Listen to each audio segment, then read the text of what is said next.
Those are stupid.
gentlemen, may I have your attention, please?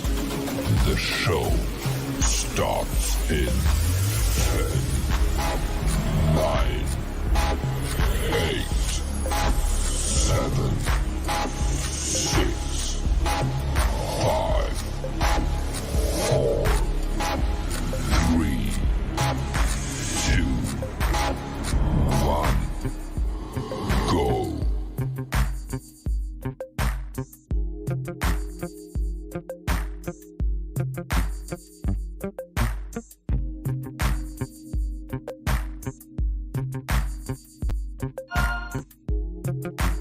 What's going on? What's going on?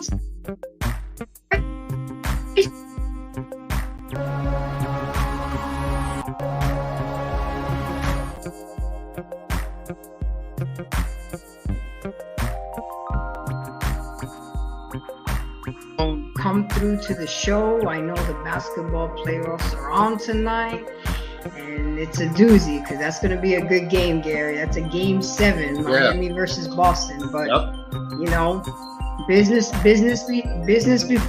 before pleasure. So if anybody's new here right now tonight, my name is Grace from Embrace the Grace, and my channel is I advocate for men, especially black men, and me and Gary, my co-host, we sit here and we have the uncomfortable, awkward, and messy conversations we're willing to have because they're necessary. They're necessary for us to heal, they're necessary for us to grow, and they're necessary for us to become better version of ourselves. And you can find me on TikTok, Instagram, Facebook, Snapchat, and of course here on YouTube. But I have two couple pieces of information, exciting news. Embrace the Grace show with Gary D will be moving to Thursdays starting June 8th. So please, to all my embracers out there, take note of that. My work schedule is changing, so therefore I will not be available on Monday nights, but we're definitely going to move it over to Thursday starting June 8th. And I will be in New York for my first year anniversary. And Mr. Gary D is going to interview me. So we're going to find out how Embrace the Grace came about, why, the how, everything you guys wanted to know, you're going to know that day. It's my 1-year anniversary. I know that my numbers don't reflect it because I did take a 5-month hiatus, but you know what? I'm not here for the numbers. Yes, of course, I want to get monetized. Yes, I want to get my subscribers, but you know what? With the work that me and Gary are doing, we're confident that it's going to happen in time. So everything in time. So with that said, Gary, go ahead and introduce people. What's up? So we can know What's this up, topic, everyone? because this topic for us hits home, you know, and tell people where we can find you. Okay. Well, what's up, everyone? This is Gary D, co-hosting here with my good friend Embrace the Grace. I'm president of Boardwalk Global Media. We do a couple of different podcasts every week, but currently we're on hiatus now. Our main podcast, though, comes on Friday nights.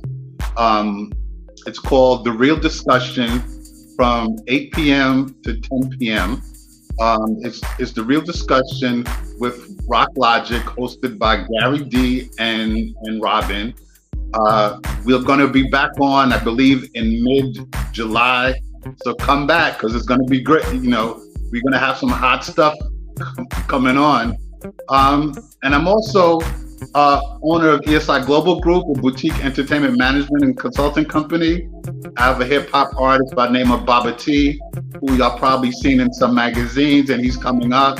So be on the lookout. But more importantly, I'm very glad to be here every week with Embrace the Grace, having these real discussions on these real topics that a lot of other people are afraid to talk about.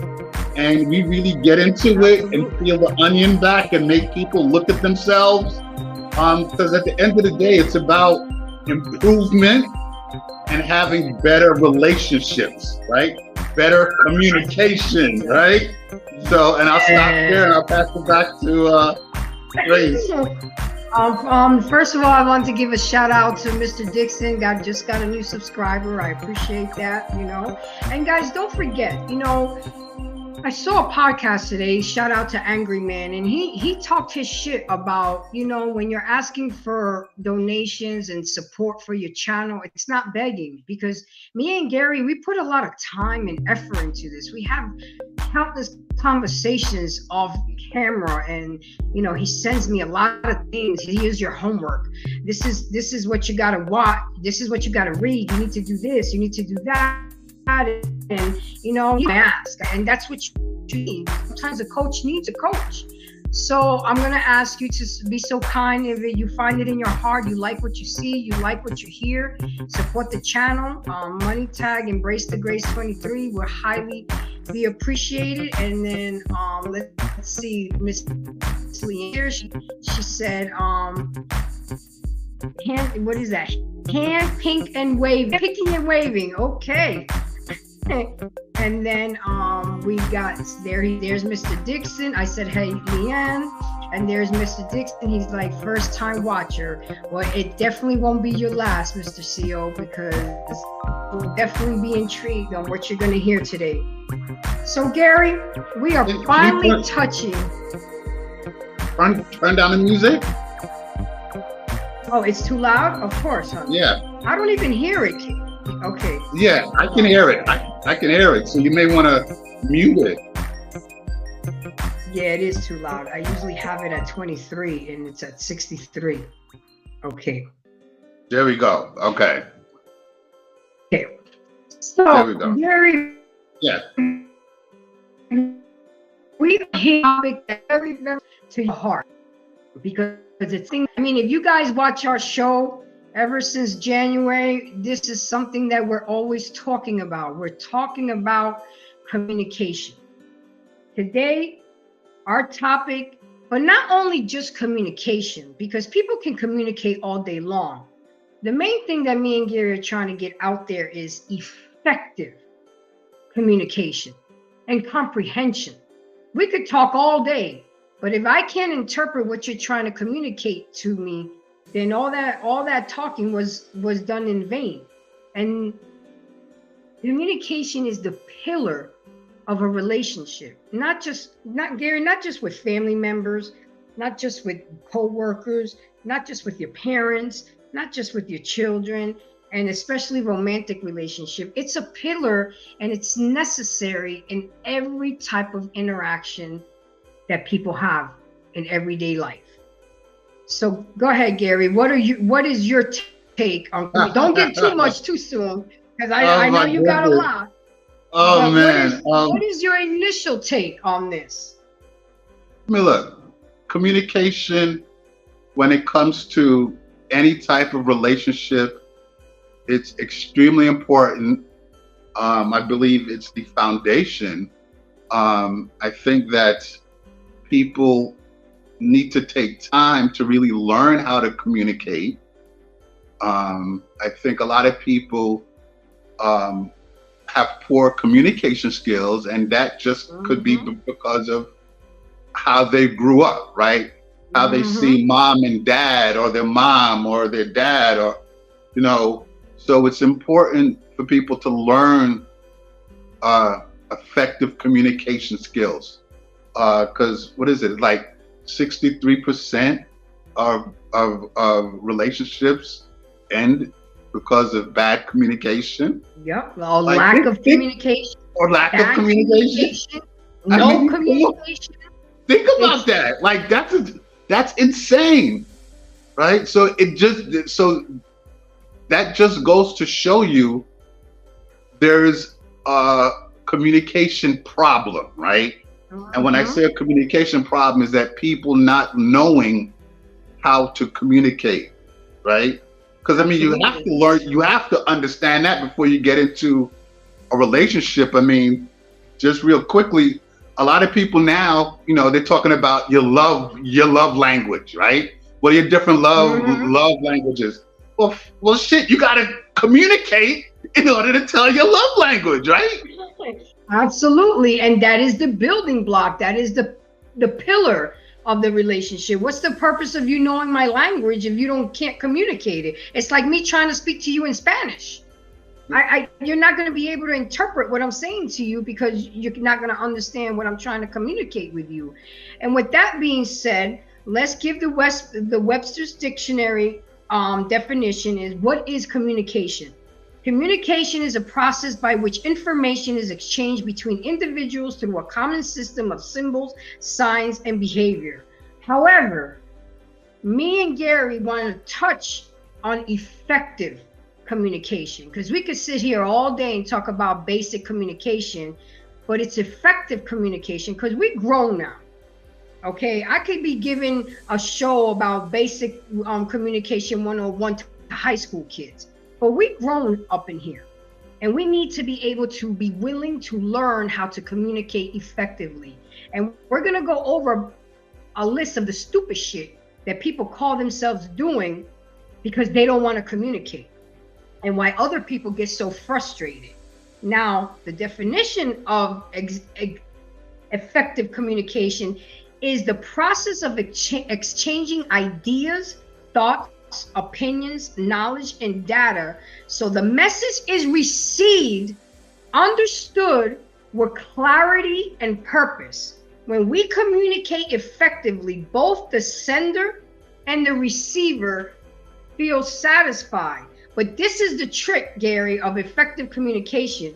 It's a cyclic process that starts with the sender and it also ends with the sender, as the sender receives a response and feedback from the receiver. So it's what you usually do when you tell me when you're in a relationship, you talk to your female friend and then you turn around and you ask for a recap. And that's what is so important.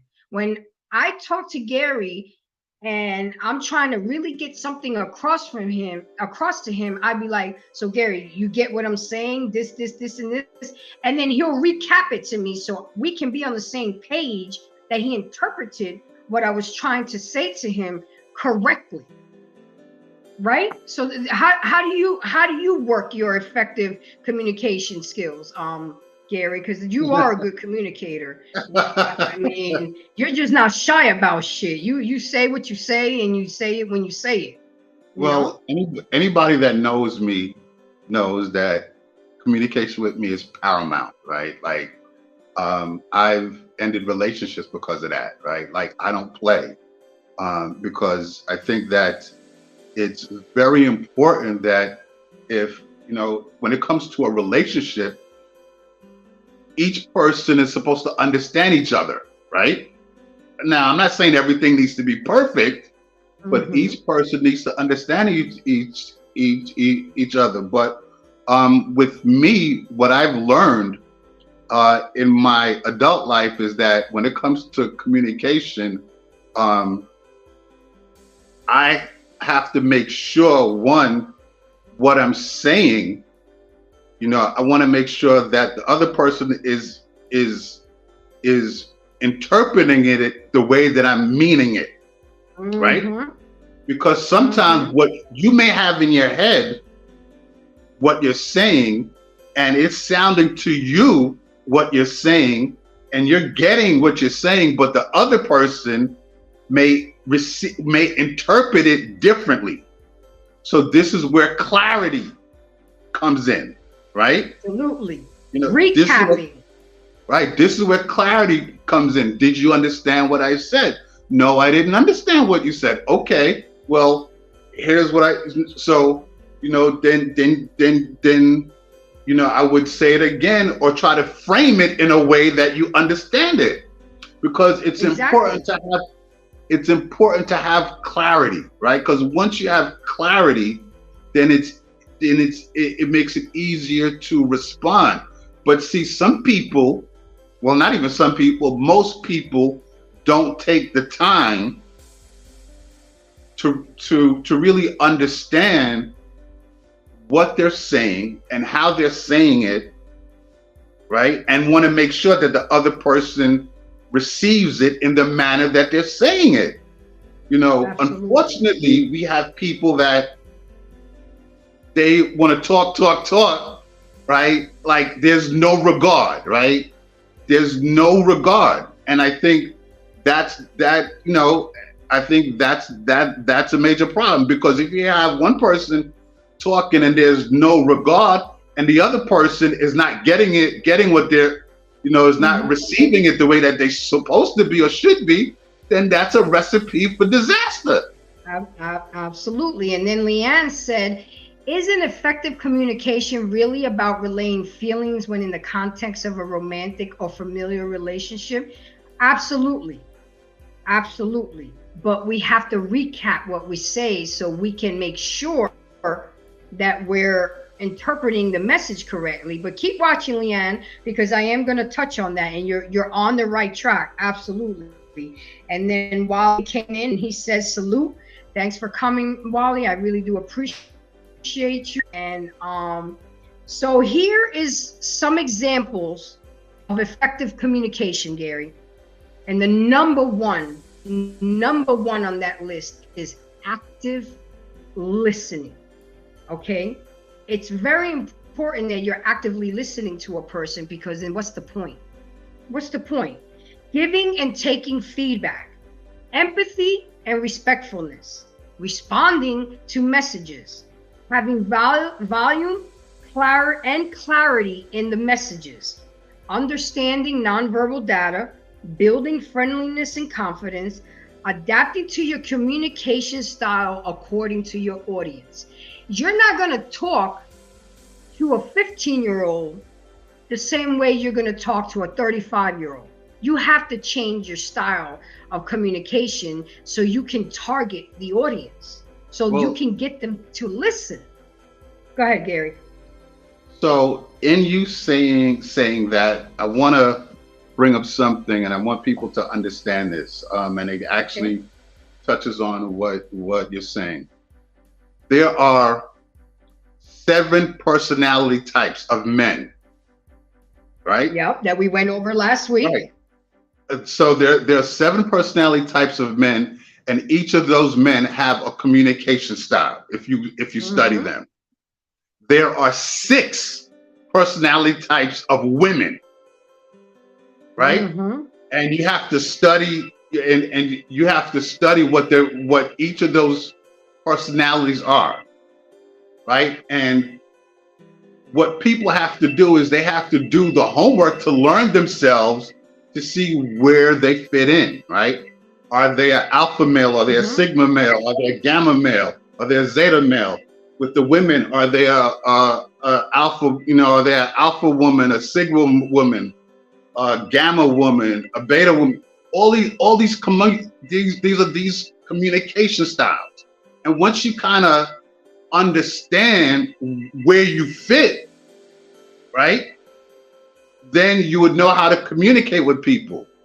Me, I'm a sigma male. Right? So, and I didn't realize that till 10 years ago, right? I didn't realize it. So, but once I understood, I'm like, okay, this is me, right? Because communication with sigma males, that's paramount. Like that's, any type of relationship that we get into, whether it's business, whether it's personal, communication is paramount, right? So that is, so that's what that's one of the things that I identified with. So what I'm saying is that both men and women, they need to learn the personality types, who they are, and then the person that they're talking to. What type of personality type is that person, right? And it's not a bad conversation. I mean, you could have the conversation, if you're meeting, I don't know, if you're chatting online or if you're meeting in person, you may want to say, well, what type of personality type are you? More times than not, I'll tell you, they're going to say that they don't know, but then you could work with them to help, to try to help them figure it out, so you know what you're dealing with. Absolutely. And then, Gary, there's multiple forms. There's different kinds of communication. Of course, we all know the most obvious one is verbal, in which you listen to a person to understand their meaning.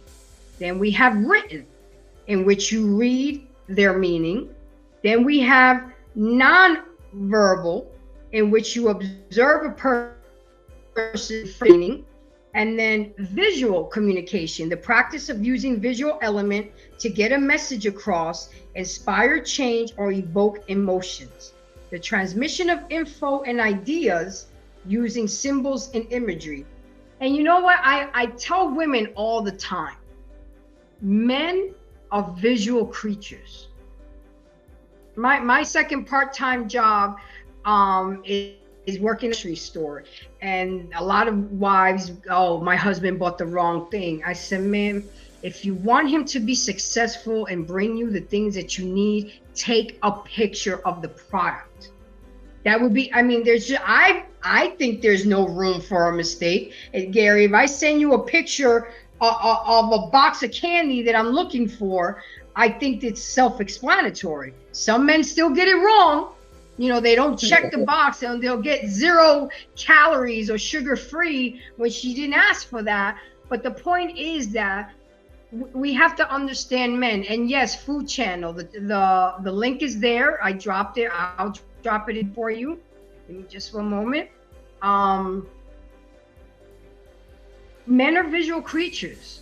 So the best way to communicate with them, when especially in that scenario of something or get something for you, take a picture of it. Take a picture of it. But back to this, Gary, verbal communication is the most essential form of communication with most interaction. But you know what's funny? It's the least that's being used nowadays. Why? Because of social media.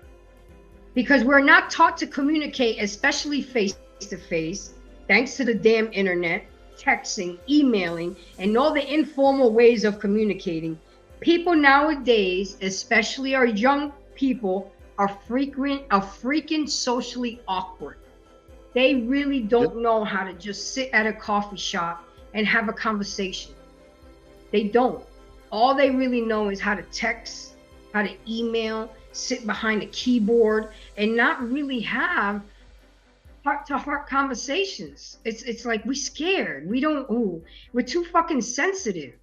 I know if I come to Gary with something, either if it may be fucked up as bad as it is, he has made it a safe place for me to come to him and talk about that. There's a lot of you guys out there, especially women, who men have to walk around eggshells around y'all. They can't say anything without you popping off of the mouth or you giving them attitude, and then you wonder why they don't talk to you. Then you mad because they talk to the work wife at work or they talk to their homeboys. I mean, come on, you got to make it a safe place for a person to come talk to you about anything. That's really right. Absolutely. A person shouldn't have to pick and choose. Well, I can't talk to Gary today about that because he might just get pissed off. Like, no. I find it interesting, and this has happened to me a couple of times where actually I have a couple of female friends who are married. Okay. And they talk to me more than their husband. And I'm like, wait a minute, you're married, right? Well, I can't talk to him about that. He wouldn't understand. I'm like, he's your fucking husband. Well, why wouldn't he understand? That's my thing. Why do you think that are you just assuming? And we're going to talk about that. Freaking assumptions. Are you assuming that he wouldn't understand, or you just really don't want to talk to him? Well, see, that's can you not talk to your husband? Right now, that's something for them to answer. But I just find it, crazy that here it is, someone that you've taken a vow to, and you're married to, and you're living your life with, and you're having some serious issues and you can't talk. That's the person you're supposed to be talking to. But you're telling me that you can't talk to him? You're afraid, or he's not going to understand? What do you mean he's not going to understand? You're married to him. But right? Gary, at the same time, has that husband made it comfortable? Has that husband made it comfortable for her to talk to? Like, I hate to say this, but sometimes I wouldn't talk to my ex-husband because he was very judgmental. But see, this is You my know, okay. So I didn't feel comfortable talking to him about things. I would talk to my male best friend because he wouldn't judge me. You see well, what see, I'm and, saying? well, see, and this is where see. So now going back, I think that at least to me, when it comes to being married, that's a sacred thing. So I mean, as if I was married and for my wife to go talk to like. I have to be her. Well, not I am her safe place, right? If I'm married, I'm my wife's safe place, so she knows that no matter what happens, how bad it gets, how worse it gets, whatever she can come and talk to me. I'm not going to scream at her. I'm not going to yell at her. Let's come and talk, well, let's talk it, work it out, or what have you. So I just find it. I guess I kind of struggle a bit to understand. Like, how you married to somebody and you can't talk? This is the person you sleep next to at night in your bed, and you can't talk to them because there's a problem or there's an issue or you're afraid how they're going to react.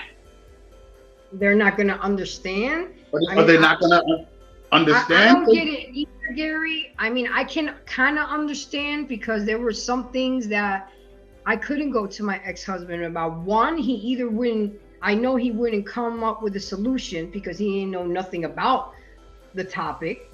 Two, he was very judgmental, so he didn't make it a safe place for me to come talk to him about certain things. So I would go and reach out to either professionals or friends. So I kind of get it. But at the same time, that should have been resolved. Right. But see, you said something important. One of the reasons why cheating happens, and sometimes unintentionally, the other man or woman makes it a safe place for the person to come and talk to, right? Mm-hmm.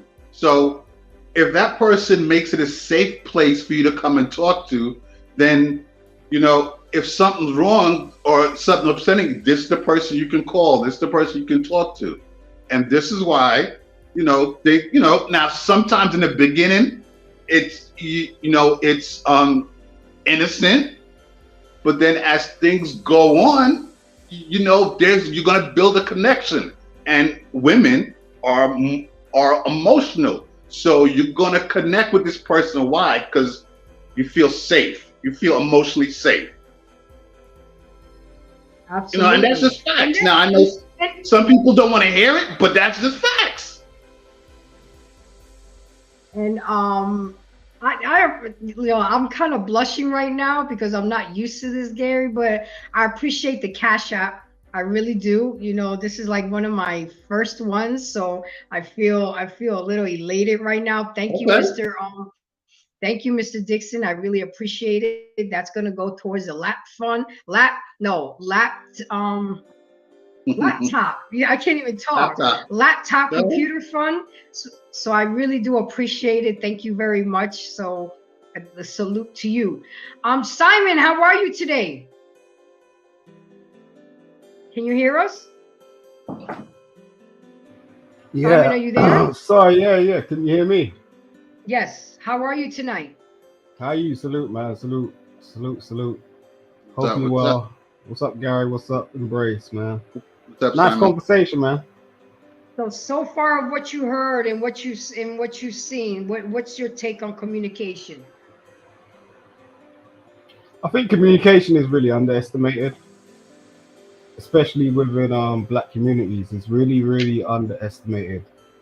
The thing is we bank our bottom dollar on communication, but we get so messed up in the mix of everything.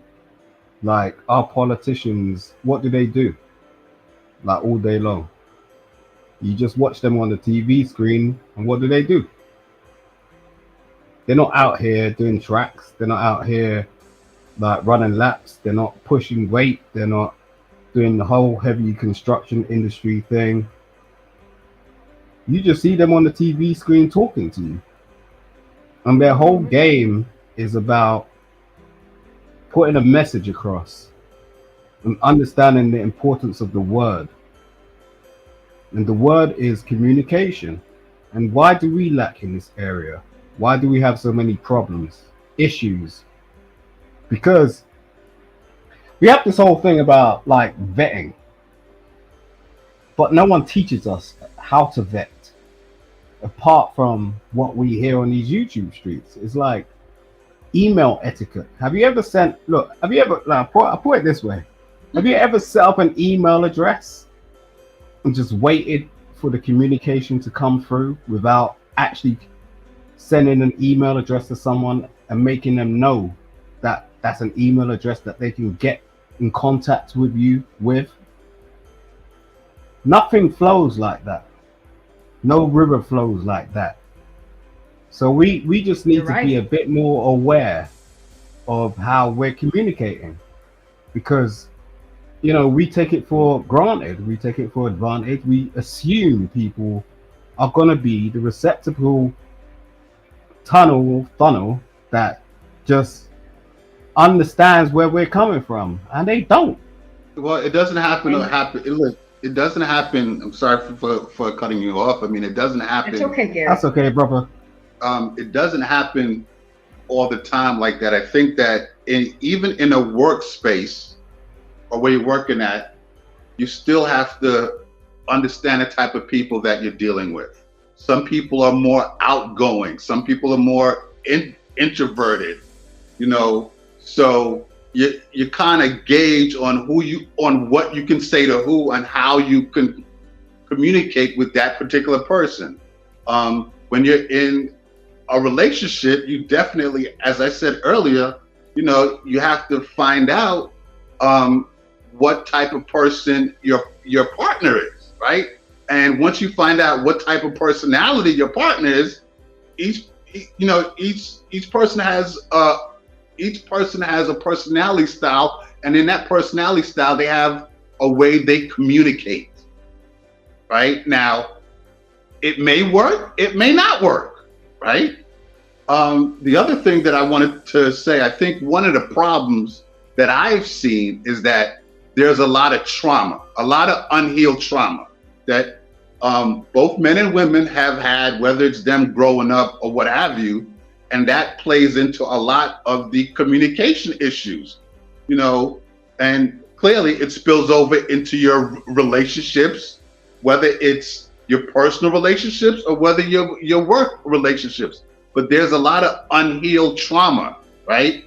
And that I think that is a major problem to the way people communicate. So Gary, this one's for you. Leanne said, Gary, every time you say women are emotional, here we go. And men are not by default. I think that's completely wrong. Men just don't have the palate to apply their feelings to. Gary, what do you have to say about that? Yeah.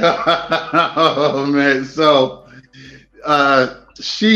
look, men, so and how was screen to a blind person? Women, okay, clearly we all know women are emotional. Men, and actually me and Leanne, we've had this conversation before. Men typically are more logical. Now, when we talk about men being emotional, yeah, men, you know, they men cry, men get upset over things, but when it comes to certain situations, most men will react in a more logical manner, whereas women may tend to be, you know, act in an emotional manner. Watch her come back with something else. Absolutely. And she also wrote here. She said, how does someone describe green to a blind person? And then she said, you knew I was coming for you. You know, yeah. And then she comes. Leanne, you should just get on the panel. She said, that's bullshit. Okay. And then she said, we are not wired any different.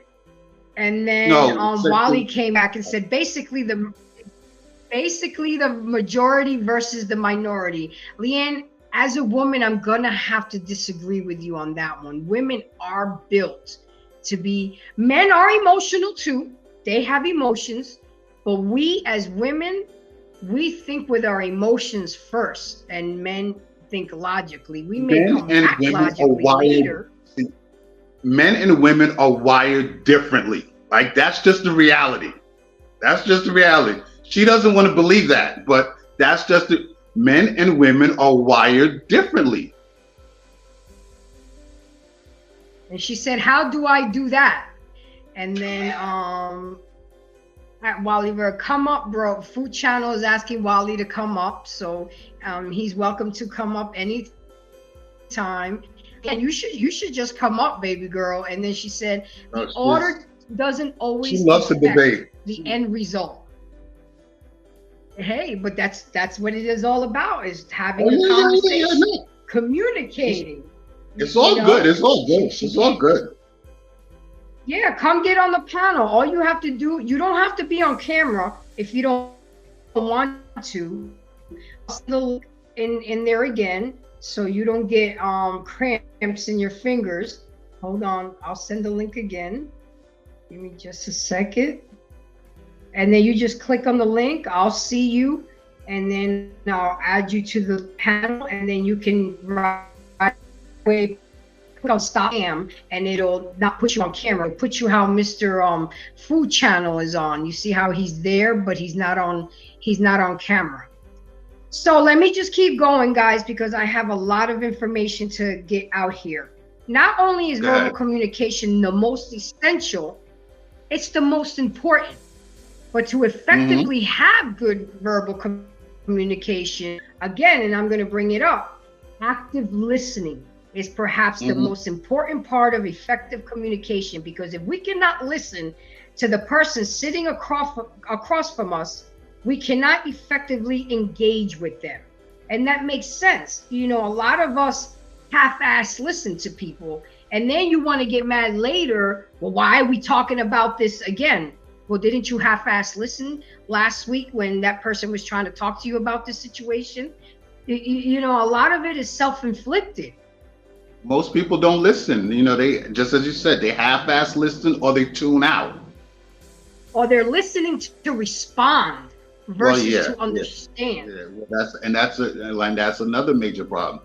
You know, most people, they listen to respond instead of listening to understand, and then gauge their reply from what they understand, right? So they so quick to reply without even understanding something.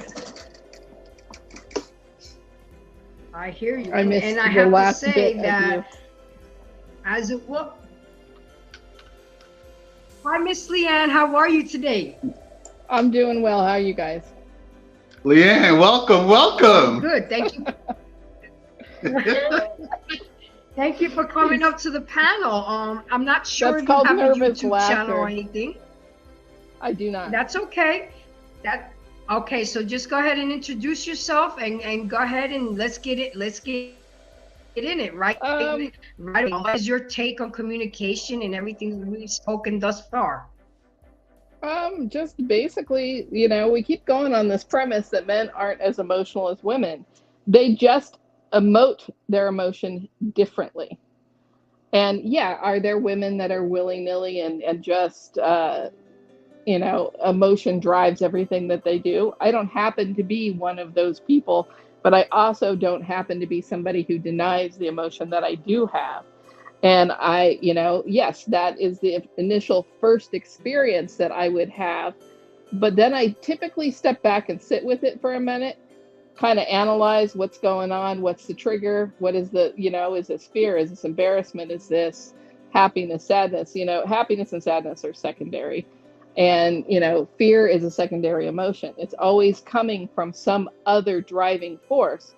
But men typically have a very limited palette of 3 or 4 emotions. And I've had this conversation with multiple people I've been in a relationship with, where I make an assumption on the feeling that they are emoting to me as I perceive it. And then they tell me, well, I wasn't angry. And I'm like, okay, I'm sorry that I assumed you were angry. All of the signs pointed that way. What were you feeling? And I'll be damned if any of them can ever answer it. And I'm like, you want me to guess the feeling that you're having or what it is that you're trying to portray to me, but yet you can't even tell me what it was. And that is something that I've run up and get upset with multiple times and But get then upset. so okay, let me see. As I said earlier, there's people. You have men and women that need to learn themselves, right? If you don't That's know a lot of men. all right. If you don't know yourself, how can you communicate effectively with somebody else? So a lot of these people, they don't know themselves in addition to whatever trauma that they've been dealing with. But can you imagine that if we keep permeating this idea that women are emotional creatures and men are not, that somehow we never get to that feeling the man is trying to, share? Because they're not having to do the work to figure it out, because they're just stopping at women are emotional and they're not owning their own level of emotion. Well, men do have emotion, but see, I think the way now here is communicating, right? So the way I'm getting it is that it's coming across like you're saying that men are emotional just like women, right? Which that's they're not emotional in not just like women, as in emotional in the way women are emotional, but they are as emotional as a human being as the next human being. Of course, men have emotion, right?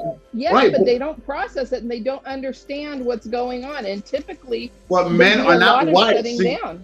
Most men are not wired that way to deal with emotion. They're wired to be logical. But that's presuming that emotion isn't logical. Yeah, so you're saying that emotion isn't logical. That's like stupid. If your father dies and you're sad, that's a very logical emotion. If somebody is unhappy with you and treats you unfairly and doesn't give you the information and why they're unhappy with you, then you're frustrated or you're whatever. All those things are very logical. You're assuming that emotion isn't dictated by logic. That's not true. No, emotion, things happen to make people emotional, right? And men, whatever a man is going through, he will be emotional. He will have his emotion dealing with whatever the situation, and more times than not, it'll probably be, in private, right? It'll probably be in private. I'm not saying that emotion is a bad thing, but more times than not, when it comes to emotional situations, women tend to be one way and men tend to deal with another way. Meaning? This is what I'm saying. Men and women are wired differently. They may be wired differently, but the whole base of it's like... Hold on, time out. Go ahead, Grace. Go ahead. Time out, Leanne. Let me say thank you for your services, Jay. I know you are in the services, so happy Memorial Day weekend. Thank you for everything, and go ahead and introduce yourself and let people know where we can find you, and then your mind. I don't know how much you've seen the show, but let's get another perspective on there. I knew this topic was gonna be hot, Gary. That's why I told you, make sure you eat before the show, because we're gonna go at least 3 hours. What's up, Jay? Yeah, what's going on with everybody? How the panel doing tonight? What's up, bro? We good. Living a dream. Look, man, if y'all want to check me out, man, catch me over on Let's Talk with JVJ. It's literally the name right down there below, and you can find everything else after that. But I was just listening to like the last 5 minutes. So how do I say it? Is it Leanne? Yes. All right. What are you trying to say? Like women are better with communicating and dealing with their emotions? No, I didn't say that. I said women are more practiced at dealing with their emotions. At no point did I make a judgment as to somebody being better or worse. You think women are more practiced at dealing with their emotions? They're more practiced at being emotional. Oh, just let they emote differently. I mean, women, think about this. Who teaches kids? Kids are not wired to understand how they're feeling. They don't have the brain pathways to understand that fear is fear, or anxiety is anxiety, or stress is stress, or hunger, or any of those kinds of things. What? So women teach They're not children. wired. They're not What? wired to know if they're hungry or if they're mad or they're scared. No, hungry isn't an emotion. Hungry is a state of being. Kids don't understand. Why do you think 2-year-olds like cry at the drop of a hat? Because they don't get it. They don't understand that overload sensation. They can't put a name to the emotion. And women primarily are the ones that are there in those developmental stages and teach them what those emotions are. Like, I'm sorry, that must have hurt, or such and such took your toy. Like you give them a map to start understanding anger and frustration and discomfort and things like that. That's the task of most women in dealing with children. And that's boys and girls. They're all developmentally, it happens the same way. Now, somewhere in the middle of that, boys stop using that. I'm sorry. No, I'm sorry. It's not only women that We do teach them that. not to show emotion. No, I'm not saying it's not all women. I'm just saying trying to figure out primarily. what the point is. Like, what was the point of saying that? Like, what was the point of that?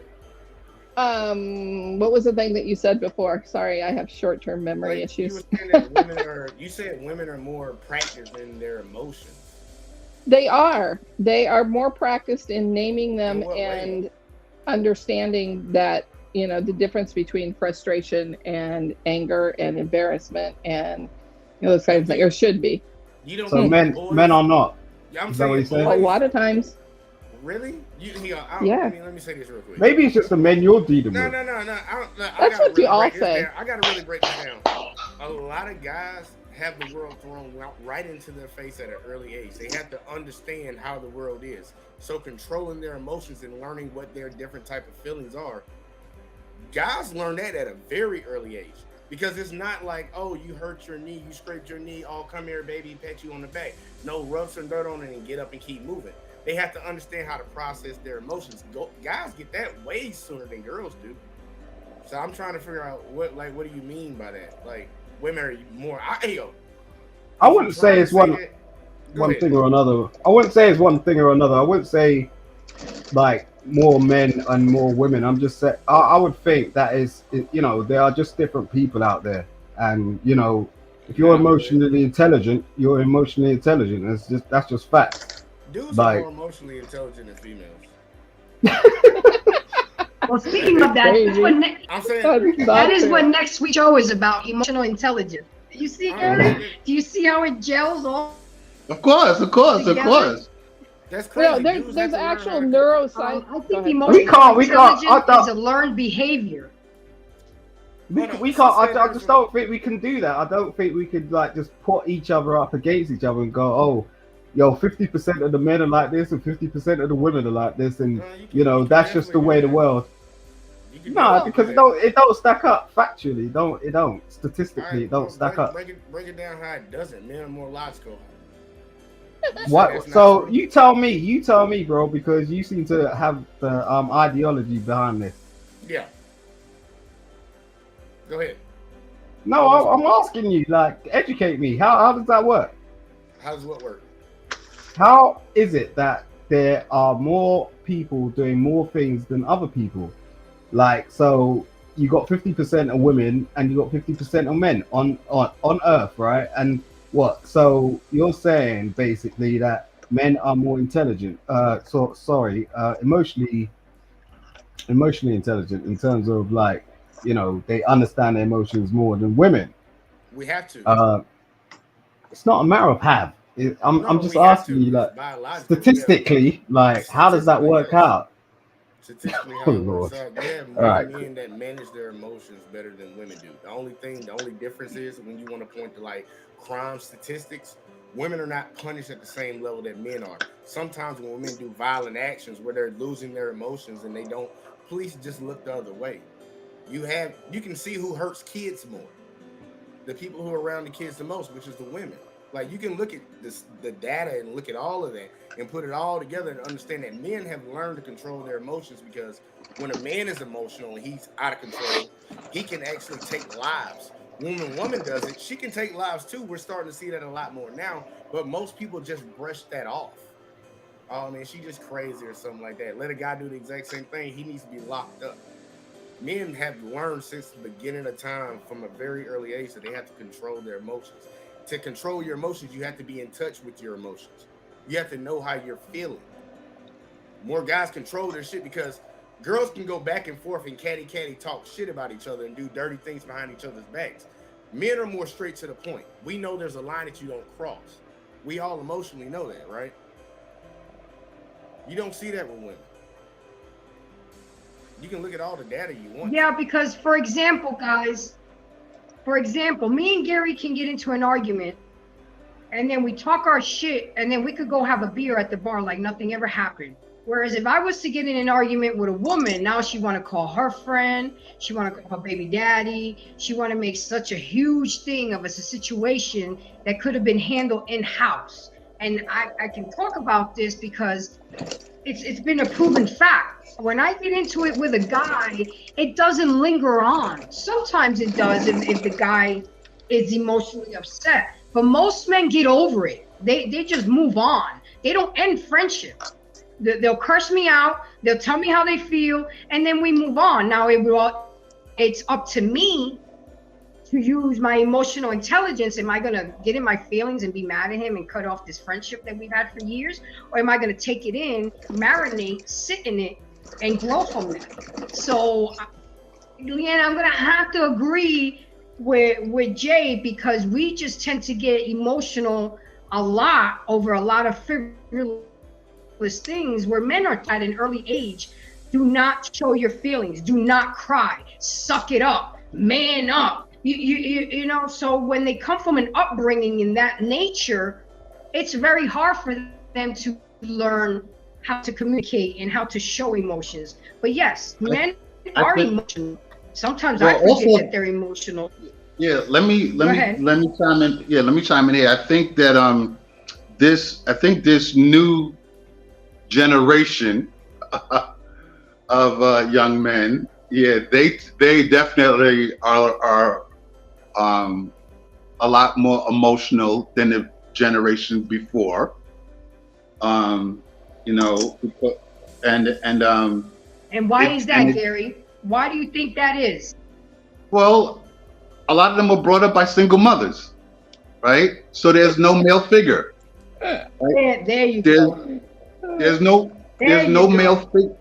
You know, there's no male figure. So these guys are seeing how their mothers react to certain situations, and when you're living in that environment day in, day out, night in, night out, you're gonna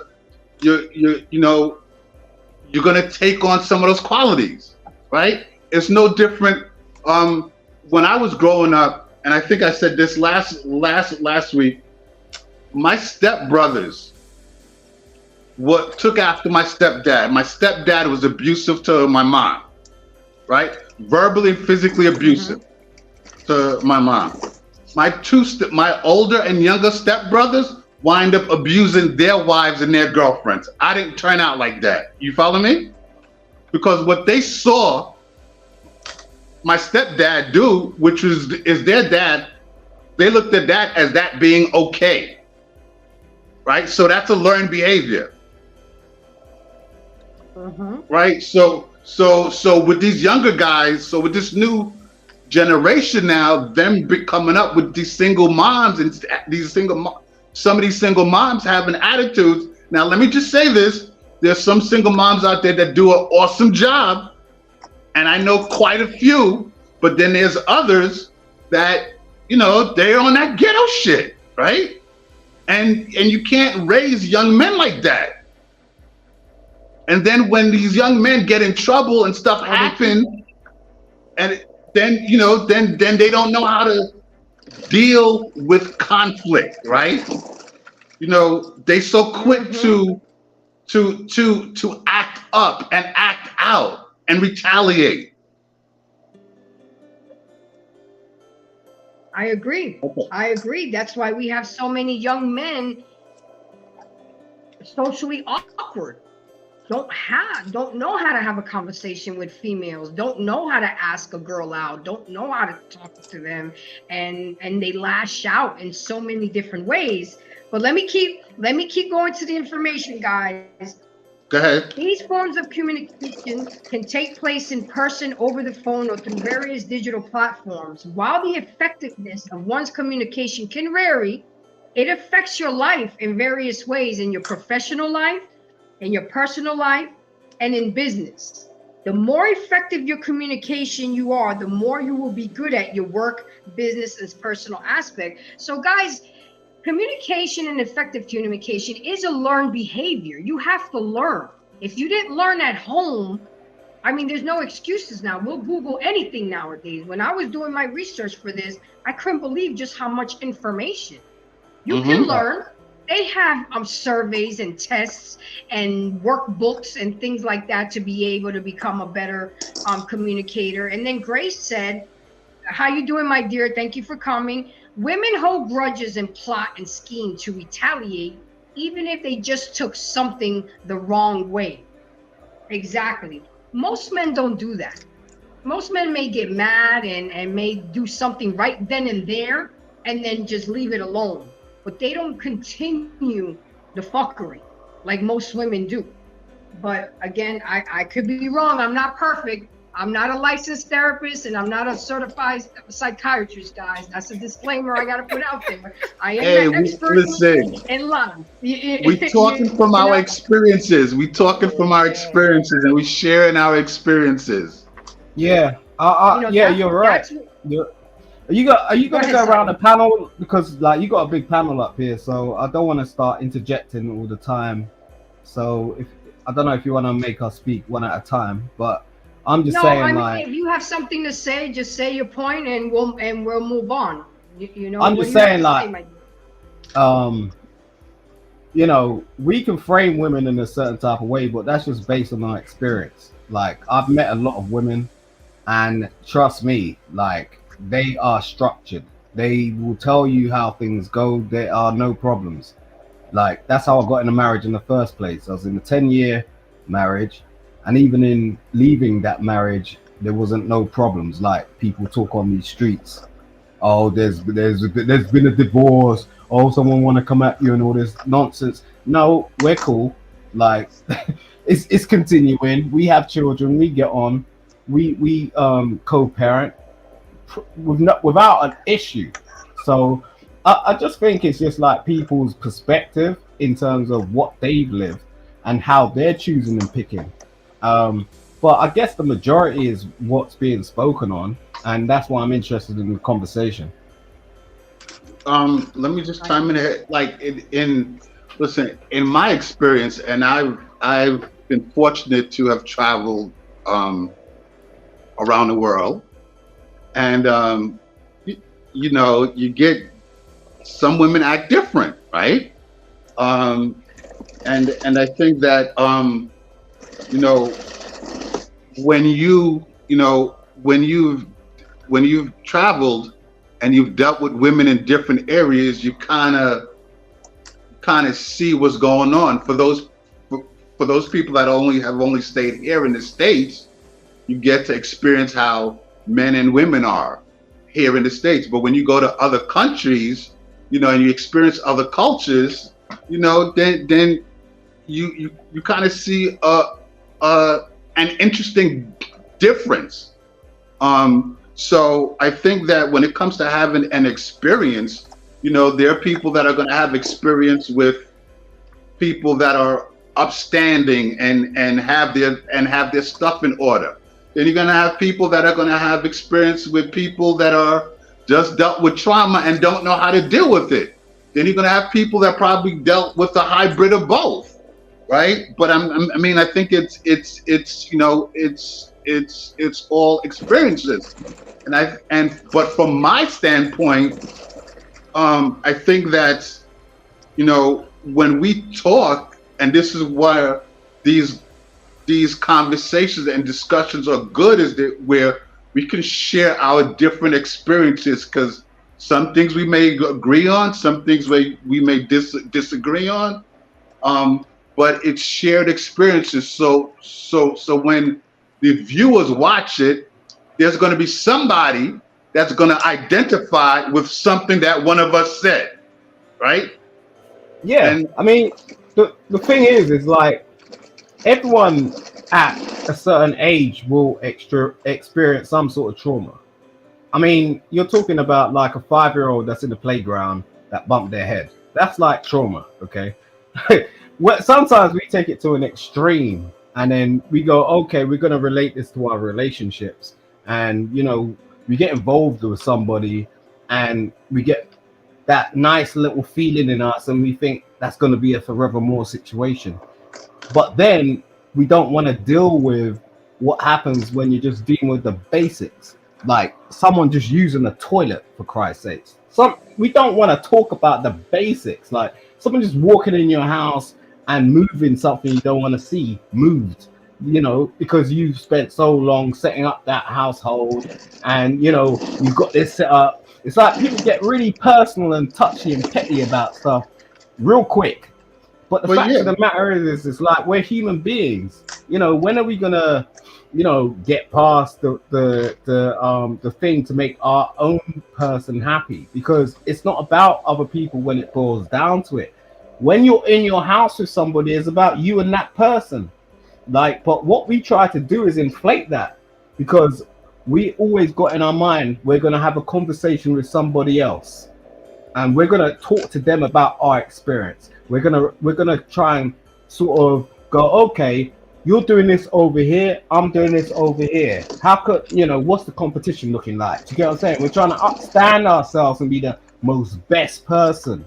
Like, and that work. It don't work like that. It works in fashion, it works in music, it works in other areas of life where it's just like it doesn't really affect us directly. But you let someone into your house. Well, see, look. I mean, with all those things, I mean, we are, you know, there are a lot of things out there that people can. Well, let me frame it like this: in pop culture, people want to be trendy, be the it person, be the influencer, you know, all that competition out there, and that's one thing. When we're talking about dealing with communication and dealing with relationships and someone coming into your house, I would imagine that if you let someone into your house, which is your sanctuary, that person would have respect when they come in your house, right? In terms of, you know, not, you know, you invite somebody to your house and then they come in your front door and they go straight and open up your fridge, right? Like, who does that, right? So so what you're saying is the person that you let into your house is supposed to understand the person. Yeah, you don't let anybody into your house. Listen, I don't let nobody. Anybody that knows me knows they can't come and knock on my door. I gotta know you coming. You gotta call. You have to tell me in advance that you're coming. You can't just come and knock on my door. So you haven't had family members, sisters, brothers just show up? Nah, I don't play that, bro. I don't play that. I don't play that. I don't play that. Cousins, aunties, uncles just show up? Nah, I don't do that, bro. I don't play that. Okay. I don't play that. Like, I got it. So I think that when it comes to, you know, your home is your sanctuary and you protect that, right? So you don't want to have people that's going to have bad energy coming in, because look, some family members are toxic and got bad energy. Some friends are toxic and got bad energy. You don't want them coming in. Don't play JVG. Exactly. Yep. Right. Grace, I'm sorry. I don't know what Simon, me and Gary are great That's friends. exactly what I'm talking and I about. had to tell him a month ahead of time that I'm coming to New York. I'm not just gonna pop up on him. So am I the only one that has an But guys, overwhelming desire to show up at Gary's door right now? Yeah, you are, man, Leah, because I think you've been off trying your to have this shoes, bro. conversation with Gary for years. You know? But let me get Like into ruffling these feathers. comments because they're piling Go ahead, on. Grace. House party, Men know Gary. that they'll have to deal with the consequences of prison, and for the most part, would prefer not to end up there. Yeah, that's Wow. true. Braxton said the generational dysfunction passed down the L. And then Grace came back and said the only thing that the only thing that can blind a man to the consequences of using his strength is the manipulation of a woman. And then Braxton came back and said, "Oh, Hard. y'all been busy on this typewriter." That's It's hard. Better get to reading. It's interesting how the mother mostly wants to take the reins, be in control, be the head, strong and independent, be both dad and mom, etc. But when the sons are some type of way, it's all the boys and the dad's fault. Yup, Braxton, I've seen that before. So you're absolutely right. And then, or it's because the father wasn't there, and when they didn't even want the father there in the first place. I've seen that a lot, Braxton. You're absolutely right. Now, if they do great and prosper in life, it was all them. But if they end up being fucked up and on the streets, it was the father's fault. Men are used to being roasted by other men, so they do way better at not taking things the wrong way. Women take compliments the wrong way. Yeah, you're right. You can't even tell a girl you look pretty today, and already they're in the HR for harassment. You know? So Yeah, that's an men just don't overstatement. say Come on anything now. anymore. No, it's true. man. It's true. There's Look at the woman movement they have. The Me Too movement. You can't even tell a woman something, and if they get in their feelings, they run into HR. It's real life, man. It's real life. Men are walking around tiptoeing nowadays. But there are women like Men are walking around on tiptoe, but how many years did women walk around on tiptoe because of the shit that was going on that started with the Me Too movement? If you really looked hard, hold on, calm down now. If you really looked hard at the shit that went down with Weinstein and how it was institutionalized, and they protected his ass and paid out 14 different people on their corporate dime to keep their mouth shut, that they had them sign NDAs that they weren't even allowed to have copies of after he raped women. We're not talking somebody being said that they're pretty. I'm not sensitive in that sense, and I'm not one of those women. I can hang with the boys, and I don't have a damn problem. I'll handle myself. But you cannot, how many women set up the women for Weinstein? How many women were part I know what she's Hold on, talking about. I know. Listen. Let me just. I didn't have Me Too. Hold on. Let me chime in here because I've been in the entertainment industry about 30 years, right? So, and I could speak, in dealing with that Me Too movement, right? And I could tell you that on one end, you do have men in the entertainment industry who take advantage of situations where if a woman's pretty and this guy is in a position to, give her a record deal or put her on TV or put her in a movie, they're going to abuse that. I've seen this shit happen. But on the other end, you have women that if they feel that they could, let's say they could try to seduce a guy or try to get with him because that guy maybe is a manager or an agent or a movie person, right? And she's doing that to get something from him. But if he doesn't respond the way that she wants to, then she's going to yell rape. I know that because it happened about 25 years ago. It happened with me, right? So I know how conniving women can be, right? So I'm just saying on both, there's, what we have to understand is that there are men who do take advantage of women in the entertainment industry, but then there are also women who will use their seduction and sex appeal. If they know you have some type of power or clout, they're going to use that to try to get you. And if you don't respond the way that they want, then all of a sudden it's rape. And that's what we don't talk about enough, Leanne. We always talk about what men do. No, I get it. But the reason I reacted to that is that we have to be very careful about creating really broad strokes. And I realized that when I was talking, what I brought up to you, Gary, when I'm saying that, men don't this, there is a real applicable issue with identifying specific emotions in my experience. But when you make a broad statement that women are emotional, it becomes a very discounted or a dismissive type of statement. And so I think that we need to be very cautious in the terms that we use and the way that we use them, because I don't think that you're trying to be dismissive in what you're saying, but because it's been fodder for so long, women are so more emotional than men, that's just an immediate women discount. are more emotional than men. No, they're not. They just express it differently. That's well, right. I know. At the drop of a dime. And see, here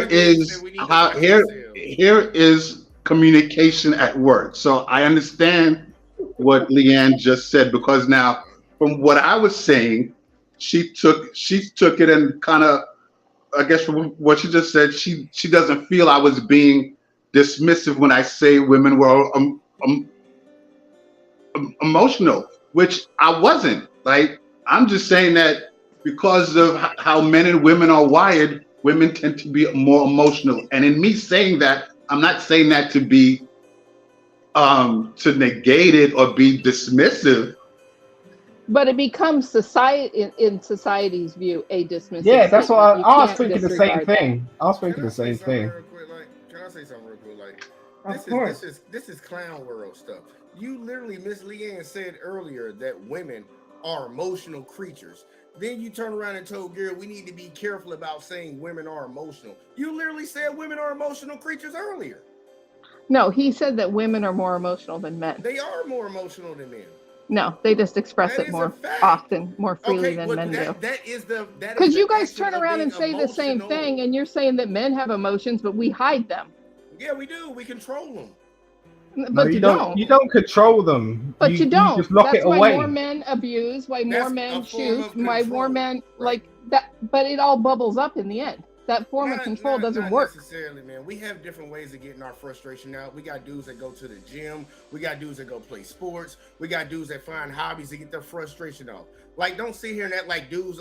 If that was the case, then 100% of the murders would be all men.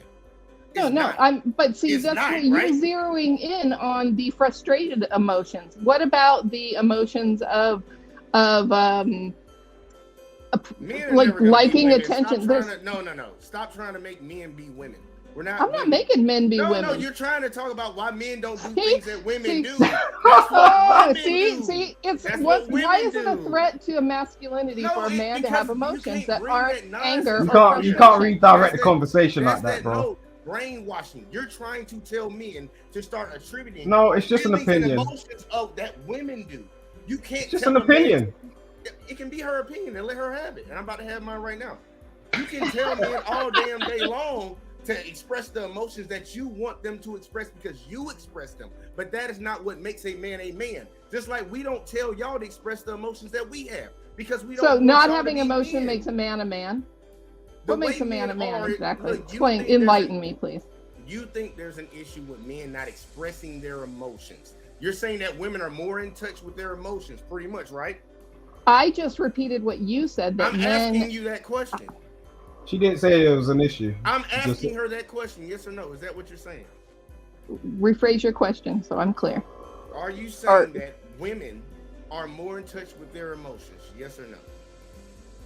I think women are more in touch with the spectrum of emotions that they possess. So yes. Women are more in touch with their emotions, right? I said women are more in touch with the spectrum of emotions that they possess. I don't know. That means that there's more feelings than anger and sadness and anger. Every emotion that's on the spectrum of emotions, women are more in touch with all of them. Yes, I can identify my emotions more specifically than most men. Okay, you can identify them. Can you control That's them? natural. Yes, I can. Okay, well, I don't believe that. Women are more emotional because they act out and there are no consequences to them acting out. We see it on a day-to-day basis in society, whether it's your I don't act out. Okay, you call it what you want. Maybe you see other women do it. Maybe you're the exception to the rule. Who cares? But but it's not a rule. That's the point. Men have always been in touch with their emotions. We just understand that we can express ourselves. Let a man come. He go. You telling me? He go. You got a 6 foot tall man that's going out there chopping wood. You got a 6 foot tall man that's crying on your lap. Which one you want? It's probably the same man. No, it's not the same man. See, Why you not? trying to make Why me- wouldn't it be? Why can't it be both? I could Man, chop 'cause wood it Why and wouldn't do it that be? shit. What Because it are ain't. you talking about? That Look, same man, I'm I'm telling gonna you, he ask you wrenches something, his Fred. back One chopping thing or when another. he's What are you trying to talking about? Uncle be balling in my lap. Something. He go, how old are you, Fred? How old are you, my guy? The guy that sounds like he got like a British accent. I can't see your name because Grace got. How old am I? Yeah, how old are you? How old are you? I'm just asking, how old are you? How old are you? I'm 33. How old are you? I'm 10 years your elder. 10 years, so you're 43. Okay. Yeah. You said that you were married and you got kids, right? Right? Who filed for divorce? Me. You filed for divorce. Why did you Yeah. file for divorce? Because the lady that I was with was not in a position to actually carry on doing her duties. Like, what do you mean? She had a really bad birth, and as a consequence, Man, she what? suffered bad birth, and as a Birth. consequence, Birth. Okay. and as a consequence, she suffered postpartum depression. So she just mentally she wasn't there anymore. That's what happens, bro. You don't No, know I'm just what saying- that I'm is. just Are you asking. married? Have you ever been married? Yeah, I was married before, but I was just asking. All right, I'm so not trying it, to- look, I'm not trying to if make I'm it just today. saying, like, if a woman has a child, and this is the thing most of these men on these panels don't talk about, because they don't understand what childbirth is.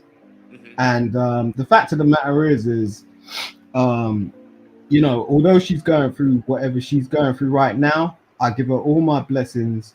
I have no control of her situation. I have no control of what has happened, and she does not have any control of what's happened. But people just want to like run around here and lay down seeds and think that's okay and that's cool.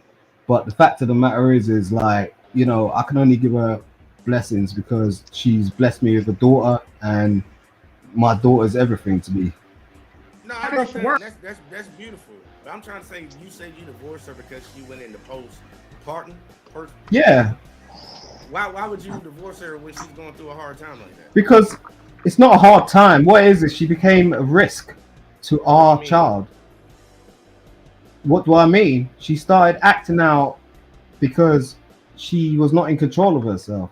She had a blood transfusion. And as a result of that blood transfusion, she started acting like a different person. And if you actually look into this shit, what you'd find is this is not uncommon, but it's just unspoken of. Like most women who have cesarean sections and blood transfusions are given blood from people that are unrelated to their own blood type. So what happens is they start acting like different people, and this is a problem within our society in general. So you divorced her for the safety of you and like the kid. Yeah. But it ain't gonna knock you on that. But if that's the case, and you saw that something could possibly happen, a chemical imbalance could happen inside of the woman that you were married to, and you can see how she couldn't handle the emotions that were coming from that. You could say the blood changed her into a different person or something like that. Couldn't handle. That's a very thin line, man. Yeah. That's what I mean. Look, bro, like women and men are not. Look, if you turn around and let's say broke your leg, right? Yeah. And like they said, okay, we're gonna replace your leg, but we're gonna put someone else's leg on your foot, right? Your left or right foot. It's not gonna be the same thing. And from there on in, you're gonna be a different person.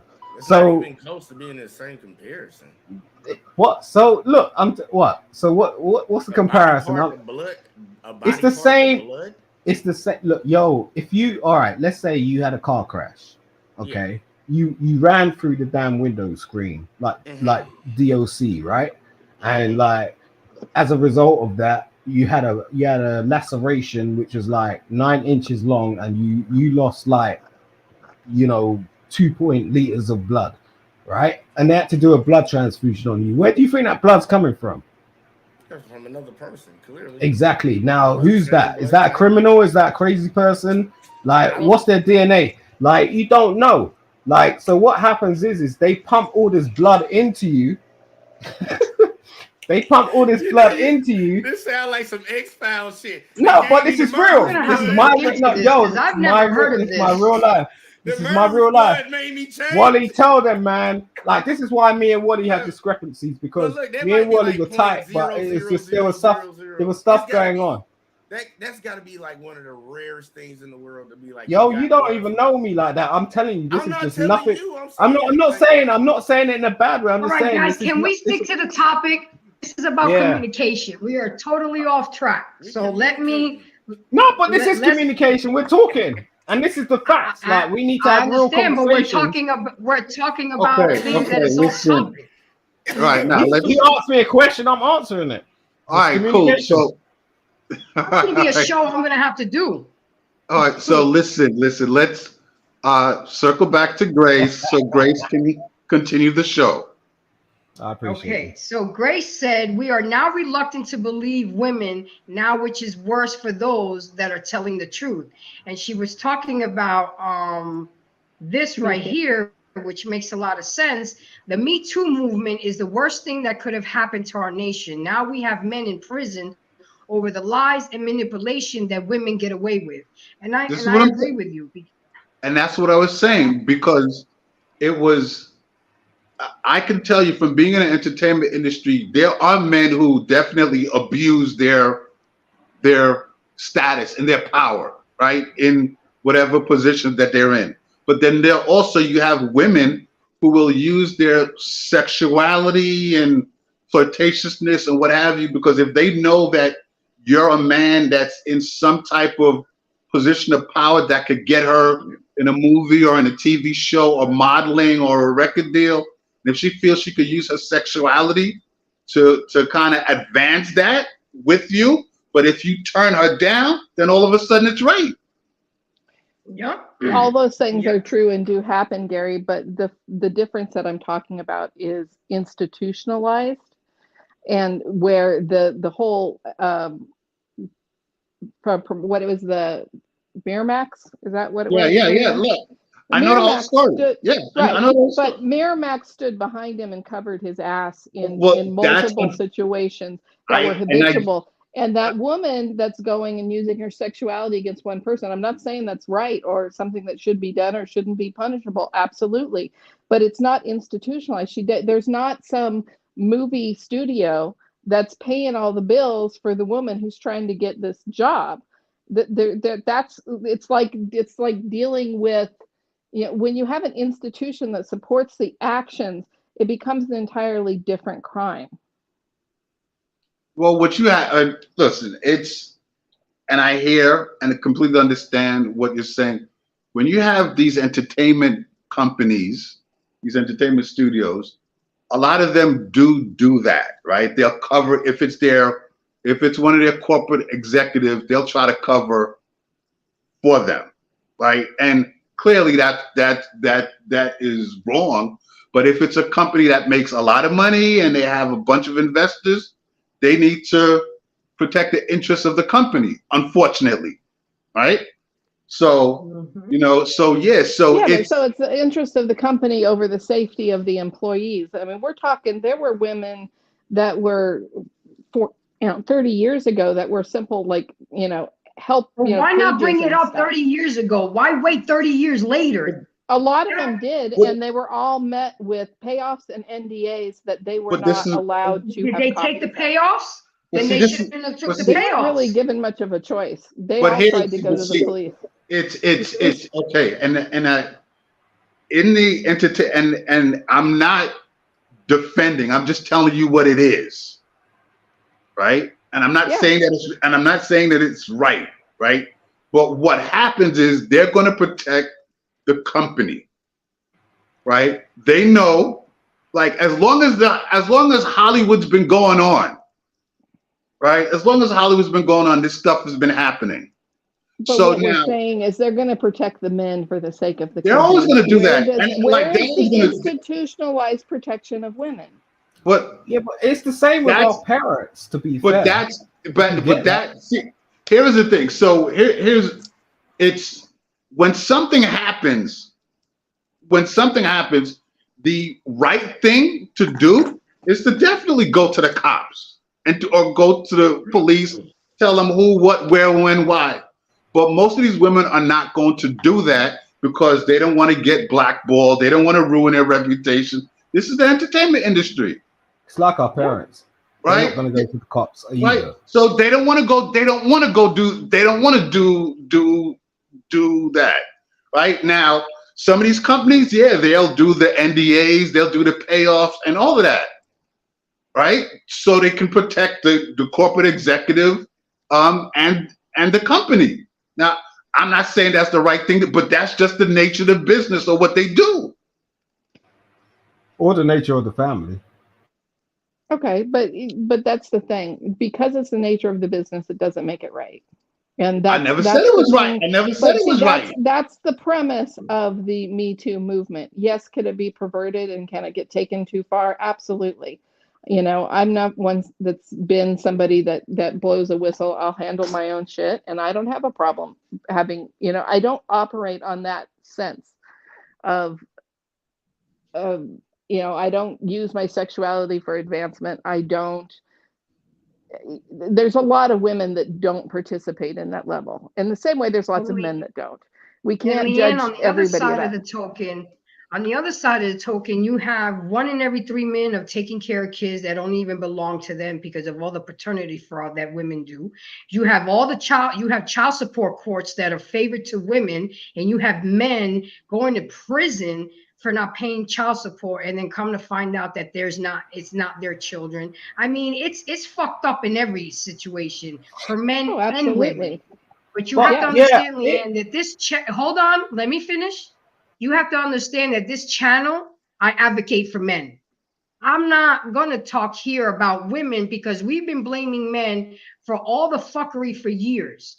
And my objective on this channel is to turn the mirror on women and take accountability, because there's a lot of things that us as women that we do that are wrong. And we out here always sitting and blaming men for our problems, for our situations, our traumas. And I'm sick of it. I'm sick of it. You know, we women have to take accountability for a lot of the things that we do. I get what you're talking about. I just wanted to put that out there. The funny thing is like, I'm one of these guys that are out here that have literally gone through that. I literally had to, by myself, find my child who was abducted for 6 months by a woman, go through the court system by myself, go through divorce, and stand up and take my child and put her in my household. Now, the funny thing is like, most men out here who are screaming out what you're talking about don't even want to hear that sort of stuff. They don't want to hear how to actually go through it. They're not calling me up or emailing me and going, "Oh, Simon, how did you get through that?" When I'm the guy that actually did it. Yeah. So that's why I'm over Simon, here. I appreciate what you're talking. But you don't get a gold star for doing what you're supposed to do. You're her father. You're supposed to do what you just did. Mother's been doing it since the start. I don't want a gold star, but I'm just saying that's why I'm here. So don't think that I'm over here because I'm trying to advocate women. I know that, but I hear what you're saying. I'm advocating men. Did, but women men don't necessarily. Yeah, but that's the contradiction. Men don't actually want to hear it. That's not true. There are men. You're talking to the wrong men. See, there are men out there. There are men out there who are stand-up guys who do take care of their kids. And I could tell you 2 situations that I know personally. One was an old business partner of mine where he was making excellent money, could put his kids through private school, all of that shit. Went to the courts. The courts gave him hell. The guy was making like $1 million a year. The mother was a drug addict. All the money that he spent on lawyers, they couldn't get the kids, his kids. You know how he got his kids? She came to his office one day and was like, I can't take care of them anymore. You take them. They were 5 and 6 years old. If you would have saw how she brought those kids there, you would have been crying. Right? That's how he got his kids. So what I'm saying is that the court system here, it's not, even if you're a man of means, they still gonna give you shit, right? Yo, bro, I'm a lawyer in practice, okay, and I had to become that just to get my kid back. So I know what you're talking about. So you get it. I know what you're talking about. So Yeah, so of you course. get it. But So I'm you just get saying, most men, and I'm not saying you, I'm just saying most men, although we can advocate for this sort of stuff, they don't listen. Like they're like, oh yeah, I'm going through these problems, I'm going through this, that, the other. But no one wants to pick up a book. No one wants to sort of listen to the people that are actually talking about it. They're just like, oh, I just want to go through this trauma. People love trauma. People love drama, and that's evident based on like You what can't we say see. all men. You can say maybe most men, but there's good fathers out here. There's fathers out here fighting for their kids. There's fathers. I mean, there's a National Fathers Association. Yeah, but You know, what does that? Okay, there's a National Fathers Association. What's their baseline on what they do, and how come like it makes no sort of movement with anything? There's a movement out here, Fathers Fight Justice. There's a guy that actually climbed Big Ben, like stood on Parliament, like in a Batman suit, and it was on the national news, and you can Google this shit. Like, and it's like we as black men and men in general, like if you're having a problem with a woman, you don't get seen. Like, no one, it's like one day it's 30 seconds on the TV, that's it. It's like then it's on to the next thing. Like, so it runs real deep when it comes to sort of like the thing of, look, I got like this is my first daughter that I've got, like as a father that I have to look after. I've got 2 other children before that, and don't think I ain't been through some madness with that. And Wally knows, because Wally knows me. But I'm just saying, so like, now with that being said, Simon, so now we have to look at you and the choices of women that you're picking, because it seems like every woman you have a child with, you're having an issue. So now we gotta look. I'm looking at you. What are you vetting? Are you vetting the women? Are you taking more time? I mean, we cannot just put all the blame on that one person or the wife or the mother. I mean, we have to take accountability for our choices as well. really? Like, Okay. right here, Simon, I'm looking at something that says here, father involvement programs for organization. This National Center for Fathers, for Fathering, fathers.com. I mean, there are programs here. Men are trying to make a change. It's not going to happen overnight. Men have been beat down for so long that they've become silent, weary, and tired. But it's a long fight for them, because the courts make money off of child support. That's why they keep that child support. Their point is to break up the family since the 1960s and the Jim Crow's day. They don't want the family unit. The government makes more money when they keep the man and the woman separate, and the woman fell for it. The government is their daddy. Yeah, You know what I'm saying? and this is the thing. Like, women ain't making progress. It's not really the men that are not making progress. Women are not making progress. In terms of, there are not many. There are not many women out here like you, for example. So if we had 1,000 of you, maybe we'd be in a better position. Can I slice in here right now? We're trying. Look, we have the National Association of Honorable Black Fathers.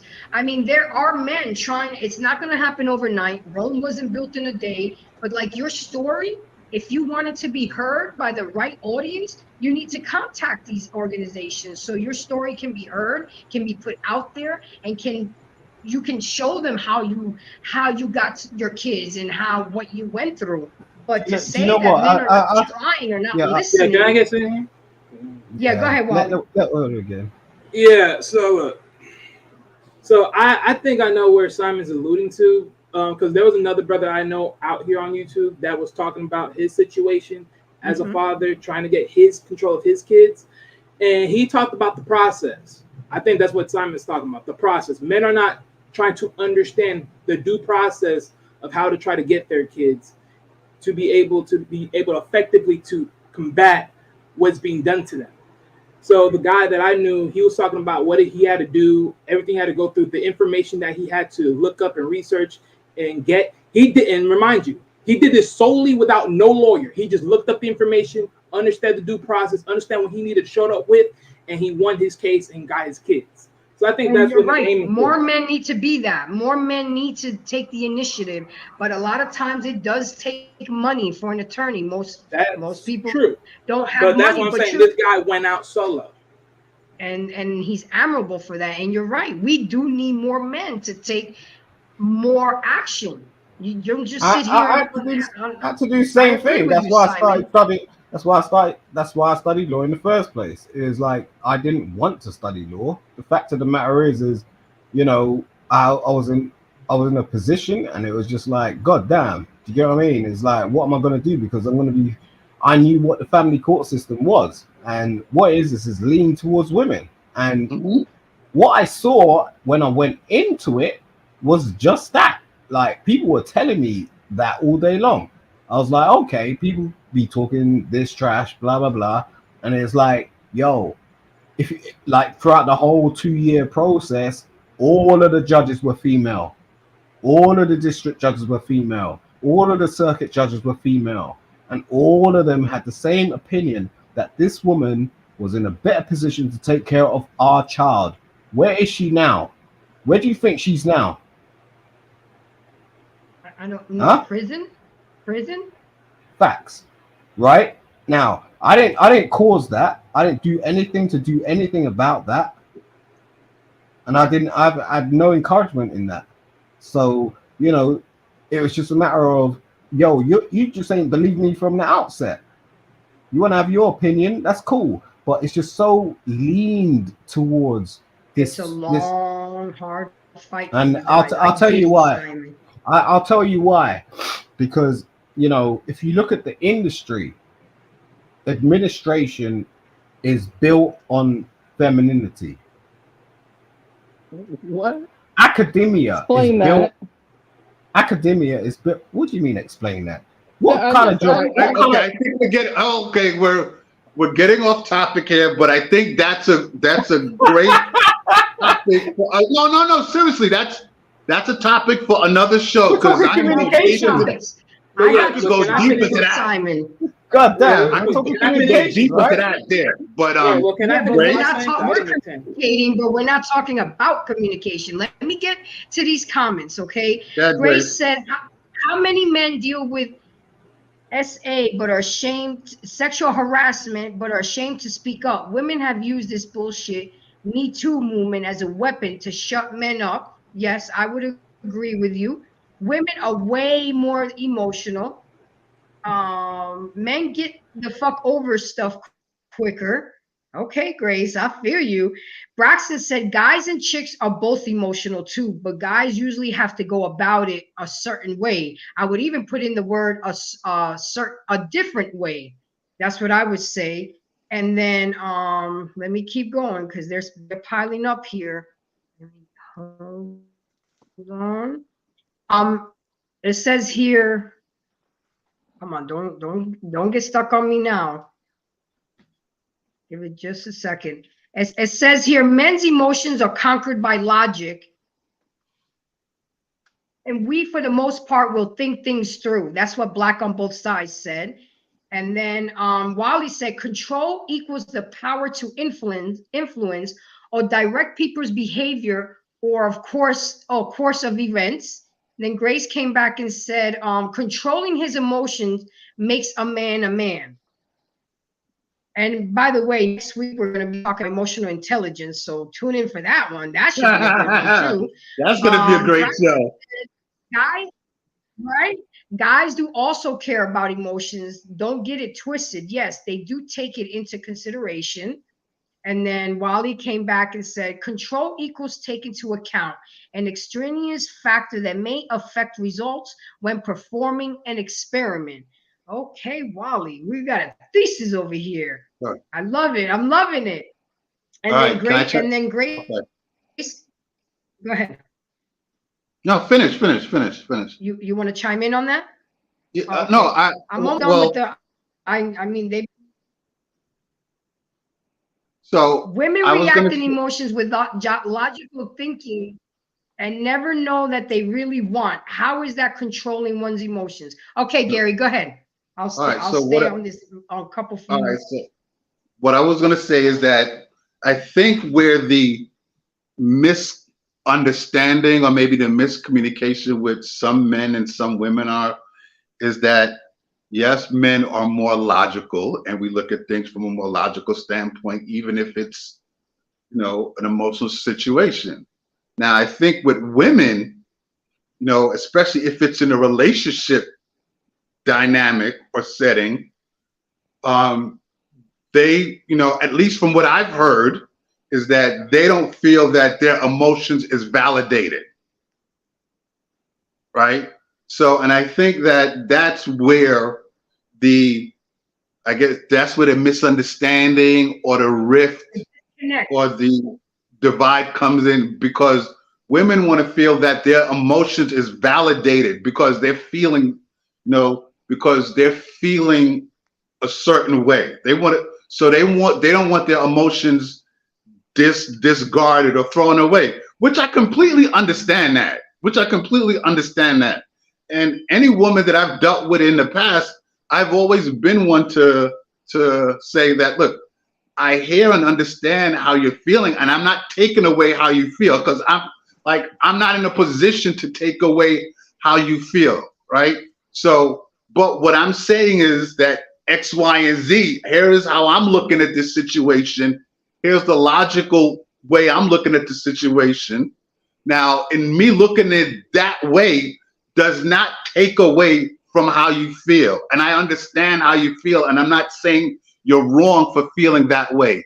I think some women feel that a man feels she's wrong for feeling a certain way. You follow me? Mm-hmm. So I think that's where the disconnect or the misunderstanding comes in with a lot of women. I can agree with you. And then Grace came back and said, Victor, at Simon Hectic, victimizing people to excuse their bad behavior doesn't hold anybody accountable for their bad behavior. And FYI, I went through the same thing as your ex did in birth. Most women go through postpartum depression. I am so sick of hearing men and women both excuse the bad behavior of women on some victim mentality BS. Grace is going in. Grace is going in She's hard going in. today. She's going in. Grace also said women were stronger going through the same things with less medical assistance and still did what they were supposed to do. Back then, they didn't have epidural. They really didn't. And I then love Grace. Braxton came back and said, way back in the day, guys showed their emotions by throwing fists, being ticked off, being protective, showing up, being present, and that was their way of saying, hey, I'm in love. I'm here for you. True. I would agree with you on that. Then Grace came back and said, let's put it this way. A man can and often gets punished for sexual harassment. A woman lies and gets away with it, period. Absolutely. And it happens a lot, and it happens too many times. Remember the show we did about how the 31-year-old woman got pregnant by a 13-year-old, and she didn't even get jail time. Let that have been a 31-year-old man. Well, actually, she did get jail time. She just got like 30 days or 45 days. Oh, yeah, because her sentences happened in May a couple weeks ago. But let that have been a 31-year-old man that did that to a 13-year-old girl. No. And then Wally said, Grace Neary, basically. And then Grace came back and said, and this is coming from a woman, so bet I know how women move. Quit victimizing bad behavior. That's why we're in this mess. God damn it, Grace. Alrighty then. She said exactly. Then Grace said exactly 100%. Thank you, Grace. That must have been my little rant Grace, come up, that man. I had. So then hold on. I think right here. Okay, I'm back in my place. She said, in all due respect, Simon, did what you did in UK, America is a whole nother level of BS. Head Oh on man. against men. You're Yeah, absolutely right. I'm international, man. Don't Amen to worry about that. that. I'm Yeah, but international, bro. us Americans have to deal with American law. That's Black on both yeah. I sides mean, says it's so rare. I've had this conversation over and over Yeah. again, and the fact of the matter is like in law, it's just about jurisdiction. It's not really about your country. I could go to Saudi Arabia and like I'll be talking to somebody about the same shit. So, like, I get where you're coming from, but it's not all that. Like, and I think that's a future forward conversation because at this point in time, we've just been like engaging on a basic level, and I think a lot of people have been like making it get over their head. But what we're gonna find is we all benefit each other overall because there's going to be some things that's going to happen, and we're all going to have to pull together, like one way or another.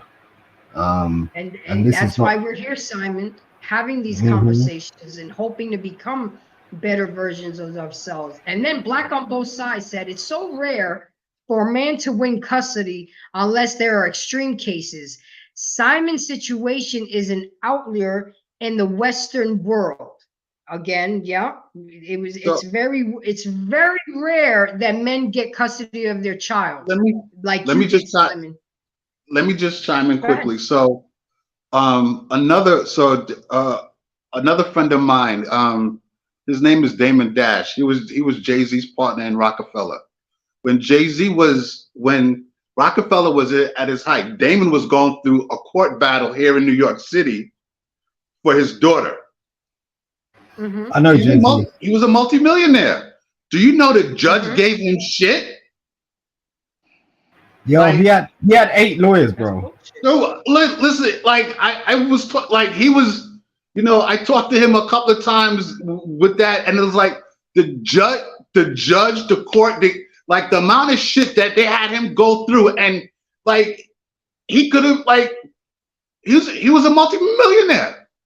So the court system here, when it comes to women and their kids and dads, like the court system more times than not, like 99% of the time, unless you got it like that, they're gonna side with the mother. Yo, listen, I'm just Absolutely. saying for a second, like I understand what you're talking about. I know exactly what you're talking about because, I'm from the music industry, so when you're talking about Jay Z, like we go back to Brooklyn and we go Mhm. back to like we go back to like I came up with all some of them. stuff. Like, I'm telling you, like, bro, I came up with like all of them, so I know the stories, bro. yo, like yeah, so like we had to get to a point where we understood that we had to have lawyers in place, and this is where Yeah. I came to law. Like, so Jay-Z's whole thing was like, I've got to get lawyered up, and that's when Russell Williams came to Jay-Z because Def Jam was going through certain things, and I he was remember. like, I oh remember that. yeah, he was like, you've got to check this label because you're in the best position to do that. That's when all that crazy stuff started happening Yeah. between Nas and the rest of them, like what's his name, DMX, Yeah. and yeah, and then DMX pulled that all. Yeah, so I ain't gonna go into that right now, but I'm just saying That's another that's another combo. Whatever. conversation. Yeah. Another combo.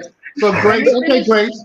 All Let right, me Grace. finish the comments. Yeah. Then Grace said, "Oh my God, why do people on the panel keep making it personal? We are speaking on the BS in general happening." And then Braxton came back and said to me, "I'd embrace the grace. You know that in the East Indian, Pakistani, Bangladesh, Arab, Sri Lanka communities, the women will check other women harder than their man will, and their man barely says anything." And yeah, I agree with you, Braxton, because here women don't check other women. And I have No, made it they a don't. point to They don't. normalize calling out bullshit on their bad behavior in public. Now, I do pick and choose my battles wisely. I don't just do everything. But when I see something going down that's not right, I'm calling it out. And we need to do that more to women. But we got this goddamn women code, and it's bullshit. It really is. And I'm not going to put up with nobody's bad behavior. I don't care if you're woman, male, transformer, Martian. I don't care. If it's bad behavior, it's bad behavior, period. Then let me see. There's just so many of them. And then they start doing such here for real. Yeah, you're right, Grace. And women like you and me and Shalakemia and Crimson Cure and Pink Lessons and all these other women on the YouTube. I met another wonderful woman this weekend. Oh, you know, I talked to that lady you told me to watch on Instagram. I actually talked to her yesterday. I got live. I was live on her show and we exchanged numbers. So we're going to be working together. Excellent. Yeah, every lead you give, I follow up on it. And then Braxton came back and said something. Hold on, guys, it's gotta load. It's a lot. A lot of comments missing. So Braxton said, what I learned from Angry Man is if your woman committing domestic violence against you and y'all have kids together, you have her arrested and you file for full custody at that very moment or the following day. Yes, but then I can hear Simon in the background saying not enough, and I get it, Simon. I interpreted what you were trying to communicate, that not enough men are doing that, and I agree with you. But I don't agree with you that no man is doing it. But I totally agree with you. A lot of men are not doing it. Why? Because they're discouraged. They don't have the money for lawyers. They don't have the knowledge. That's why it's important, Simon, that men like you who have been through it, tell your story and give men that knowledge. You know, so I kind of half agreed with you. And then Braxton said, at Grace Neary, ain't that the truth? And then Braxton came back and said, dang, this is my first time hearing of this organization. I just learned something new this evening. See, Braxton, drop that cash out. You know what I'm saying? Excellent. So knowledge. Go ahead. That's what. Hey, we definitely, you know, we are here to educate our viewers. We want them to definitely leave with whatever knowledge and information that we give them, because we want to empower our viewers to be better versions of themselves. So I just wanted to Gary, go ahead, finish your thought. No, finish your thought. So I just wanted to circle back to the communication where I think that in this day and age, you know, clearly we know about, you know, we have the texting, like there's all these apps, right? So we can text on our phone, we can do WhatsApp, we can do Facebook, you know, and I think that if you're in a relationship, for those people that's doing long distance relationships, or even if you're in the same city, I mean, I think that, or even if that person matters, right? Even if that person matters to you, and if there's a misunderstanding, you know, you have apps, on Facebook, you could video chat, right? Mm-hmm. You could video chat. On WhatsApp, you can video chat. Mm-hmm. On WhatsApp, you could leave actual messages, long voice messages. Mm-hmm. And I mean, look, I was on WhatsApp when it first started, when you had 50 seconds, right? So now, I mean, now you could leave shit like a 20-minute voice message on WhatsApp. But my point is that now with these apps, there's no reason for people not to have effective communication, right? There's no excuse. Right, there's no excuse. Hey, let me video chat. Let me video chat with you so we could talk. So I want to see how you're reacting, or at a minimum, let me hit, like, I'm going to send you a voice message so you can hear what I'm saying, because texting is so, in my opinion, fucking impersonal. That's so impersonal. So if the person matters to you, you at least should be able to send them a voice message so they can hear you the inflection in your voice, how you're sounding, because it'll, you know, it'll come across more authentic, and they're not going to misread or misinterpret anything. Now, exactly. Now, the other step up from that is if you do a video chat, right? But there's no excuse not to have effective communication with the person that matters to you. And Grace, with that we're at being 10 said, o'clock. Gary, this is how effective. Yeah, I know, but you Yeah. know this was gonna go over. I know, I I'm know, only I on know, I number know, I 7. know, But I know. let me tell you how effective communication helps you in your life. It improves your mental health, social relationship with people around you. It helps you to be more emotionally stable as you can better communicate with people. It improves your existing connections with your peers and can develop deeper bonds. It helps you build new relations that are based on trust and transparency, and it enhances problem solving skills that can help you resolve conflicts with people around you. So it's important. The communication that Gary and I are more concerned with, though, is effective communication in a relationship, friendship, family. Be clear with what you want to communicate. Make your message clear, what you want to communicate, and make your message clear so that they can hear you accurately and understand what you mean. Again, I'm gonna go back to me and Gary. There are times when me and him are texting, we're both at work and we're trying to communicate, and Gary would be like, fuck it, I'm leaving you a voice message. Because I've noticed that when we're not connecting with the conversation, Gary will stop texting and he'll do a voice message because he knows I can't pick up the phone at work, but I can listen to the voice message. Now I got it. And then I'll text him, okay, I understand better. But you see, because he's a good communicator, a good effective communicator, if he sees that I'm not interpreting what he wants to relay to me in one form, he switches over to another form. And sometimes we'll just say, fuck it, and we'll just call each other. So people need to take the initiative. Talk about what is happening and how it affects you. Talk about what you want, what you need, and what you feel. Use statements such as I need, I want, and I feel. Damn it. People are not fucking mind readers, guys. And some people don't do well with reading between the fucking lines. I don't have time for that. Okay. I don't have time to walk around eggshells with you. I don't have time to second guess what you're thinking. You need to come at me, talk to me, and let's hash it out, because it just clears the air. It just makes things so much better, you know? But here I'm going to bring y'all 7 bullshit ass things that people do when they call themselves trying to communicate, and habits that people do when they think they're doing something. What they're really doing is putting their relationships in jeopardy. And we need to stop doing this. The silent treatment and ghosting people. It's fucking childish. If something needs to be addressed, and if something is bothering you, if Gary asks me, Grace, what's wrong? Lady, stop saying nothing when you know deep inside something fucking wrong with you. Okay? Speak your mind and speak it right then and there.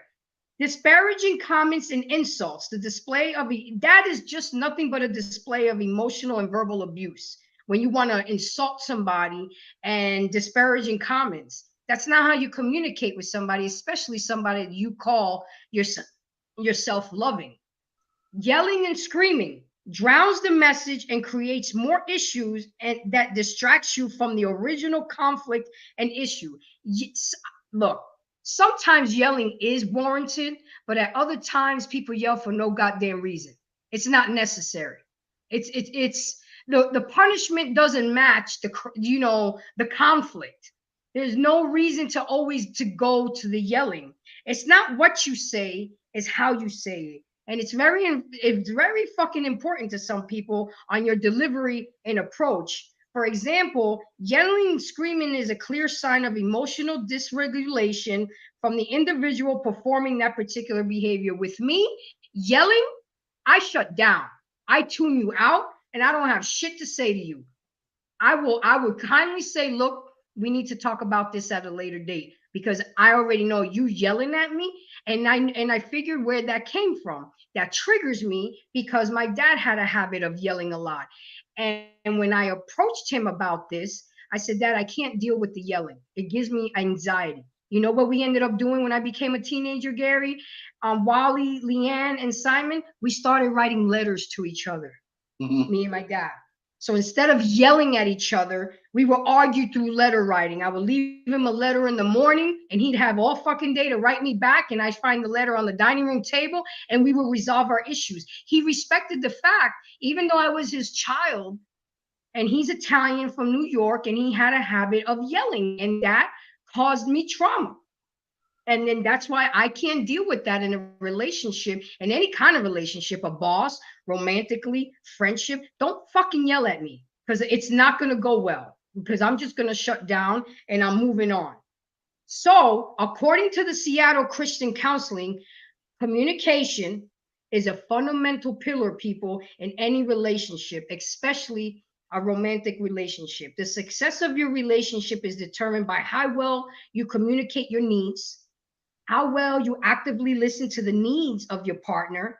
Ineffective communication patterns often lead to conflict and misunderstanding because the right skills needs still remains unmet.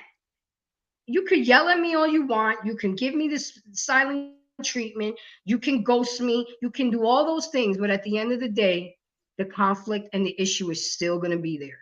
We're still going to have to tackle that issue. We're still going to have to address it. You know, thinking that we're going to sweep it underneath the rug and that it's going to go away is not the way to go about it, my embracers. We have to embrace communication. And this is why me and Gary are such big advocates of this, because so much time and energy can be saved. Wouldn't you rather be fucking than arguing and talking about bullshit and doing other better things with your relationship than arguing because you guys can't? I learned a trick in Dr. Phil said some real shit.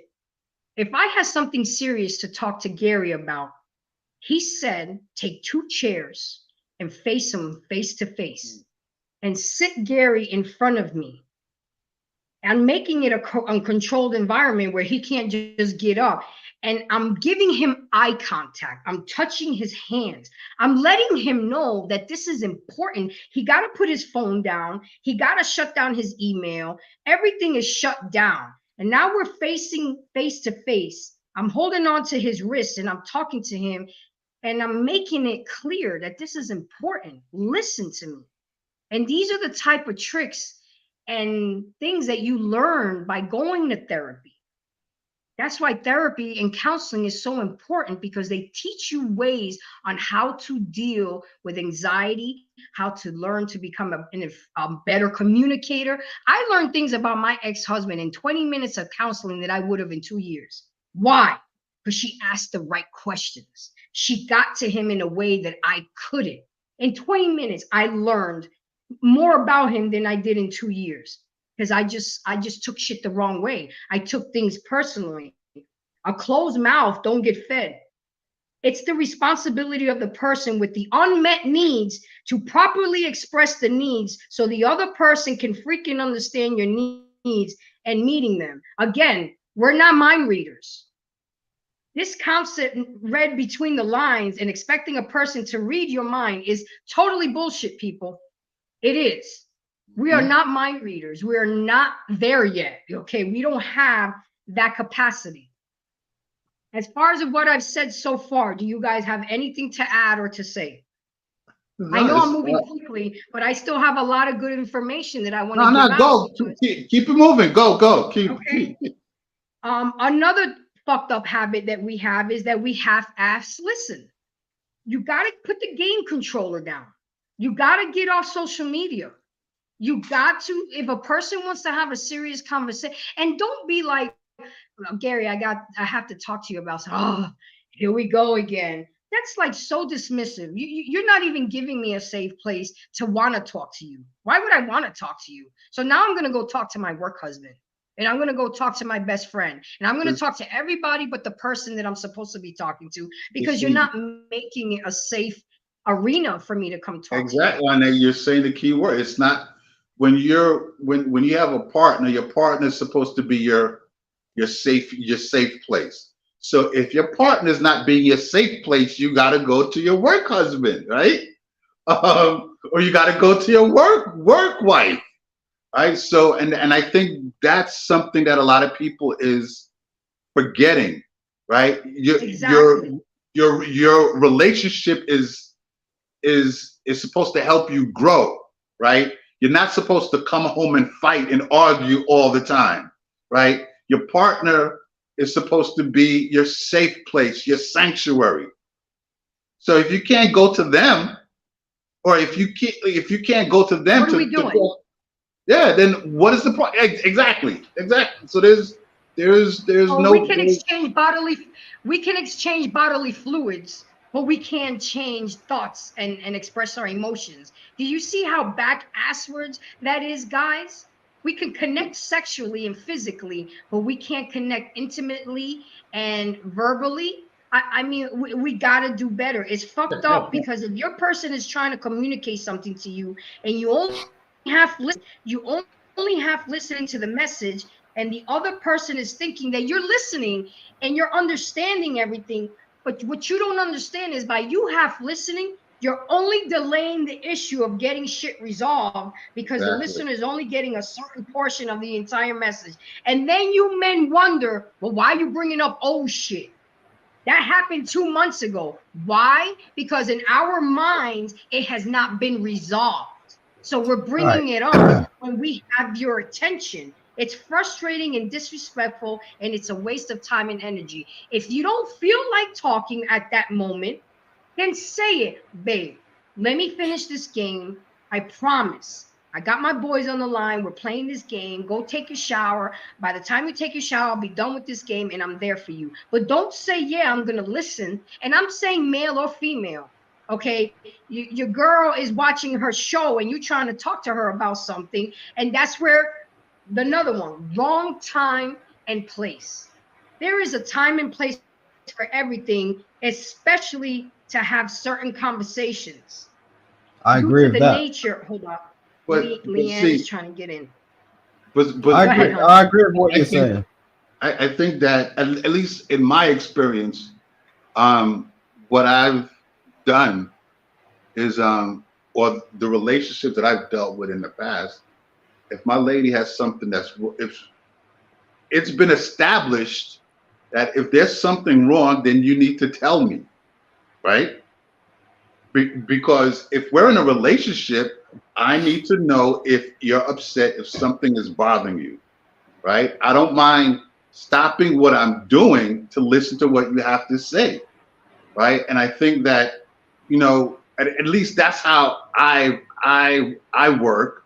That's how I deal with things, because in being in a relationship, I want my lady to know that, look, I'm here for you. You could talk to me, and I've always I've always been like that. There was a situation where I was dealing with one time where it was because she didn't want to talk that we separated, right? Because how did she think the relationship was going to move forward if you guys didn't talk? Right. It was like, look, she was all for all the great sex, the threesomes, all of that shit with no problem, right? Okay. But when it came to talking, I was like, nah. I was like, nah. Can I ask you a question, Greg? Yes. Go. Can I ask you how long was that relationship for? The one that I just that one was about seven years ago. No, how long was it for? Not how long. Oh, how that was I think that was lasted maybe 2.5 years. Okay, so what's the longest relationship you've been in? Longest. Oh man, longest. Think about. Simon be asking them questions. I gotta think now. Shit. Wait a minute. How come you thinking about that shit? We know as men how long you been bodying a woman? How long was I mean, how long the was the longest, longest relationship you've the been in? It's a longest simple committed question. relationship was when I was in my mid-20s, and I was like, what, 4 years? All right, so I'm gonna hand it over to Wally. I'm gonna get the fuck out of here because, yo, I'm telling you, like, I have these conversations all day long with men, okay, and I appreciate it, but people don't listen. I'm telling you, like, it takes a minute to work women out, be with a woman, appreciate a woman, understand the woman, and hold them down for their lifetime. And I'm not deducting anything from Greg. The thing is, it's Gary. just I'm just Gary Greg. Sorry.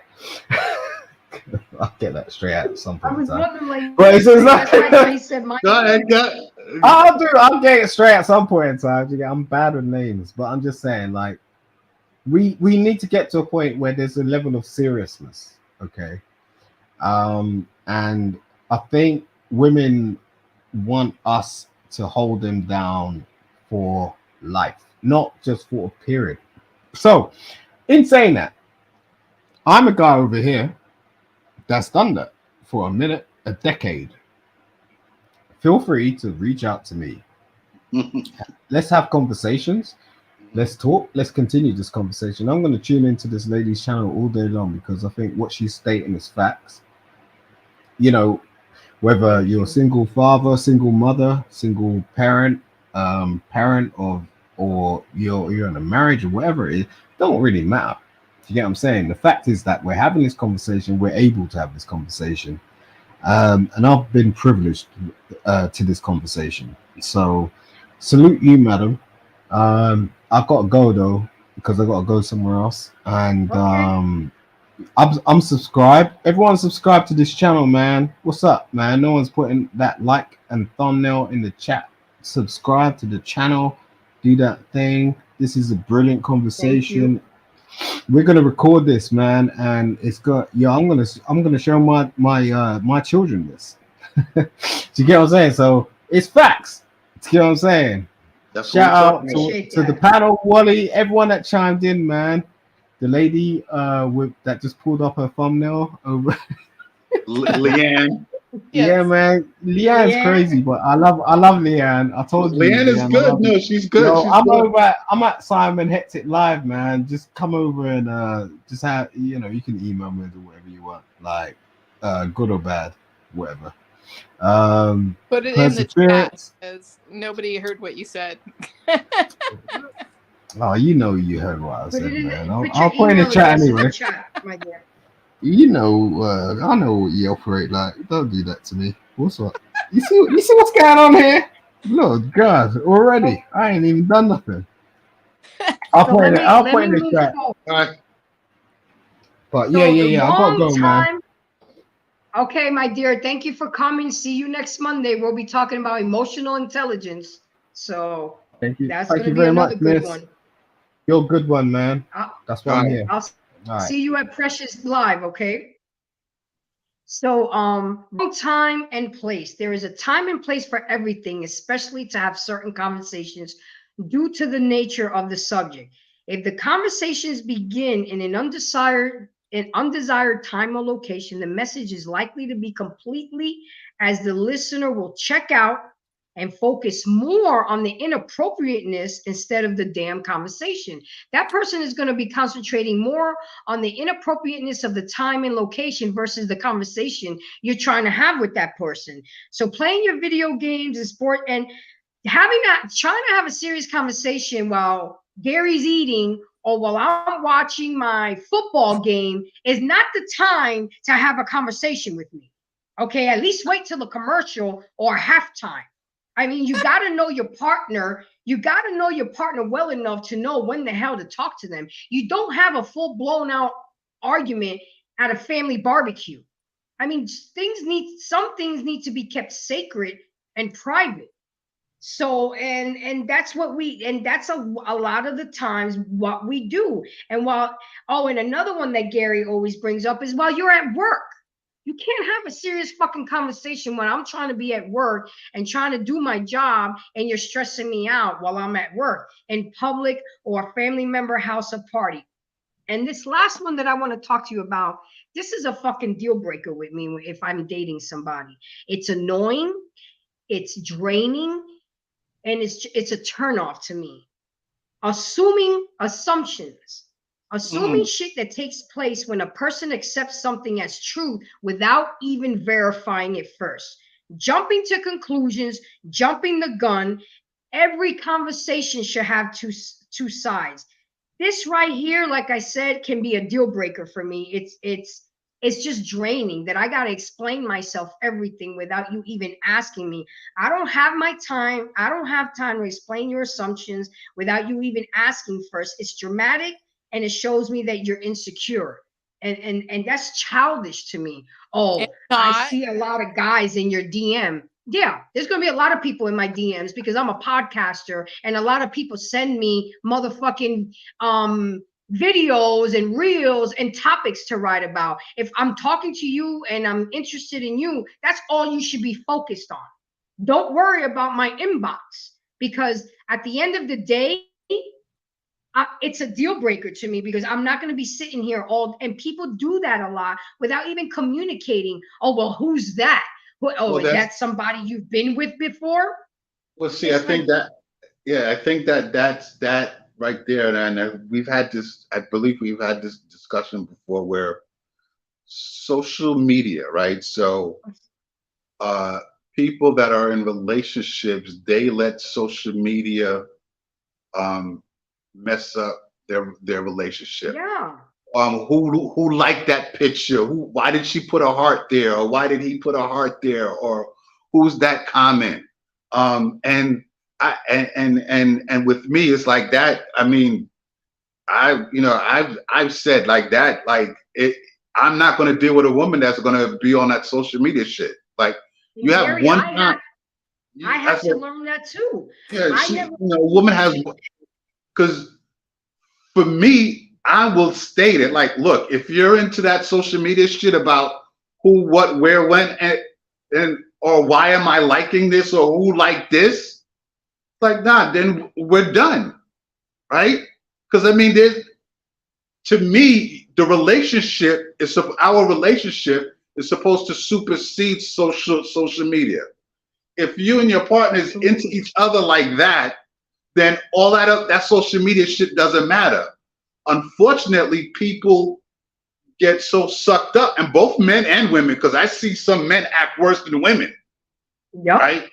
Like on some real shit, right? And that's some feminine shit to me. I look at you as an insecure little boy when you question me like that, because I be telling them, yo, I be sliding into some people's DMs too because I want to do a collab with them. I want to get to know them. I want to learn more about what they're doing. But that doesn't mean that I'm trying to holler.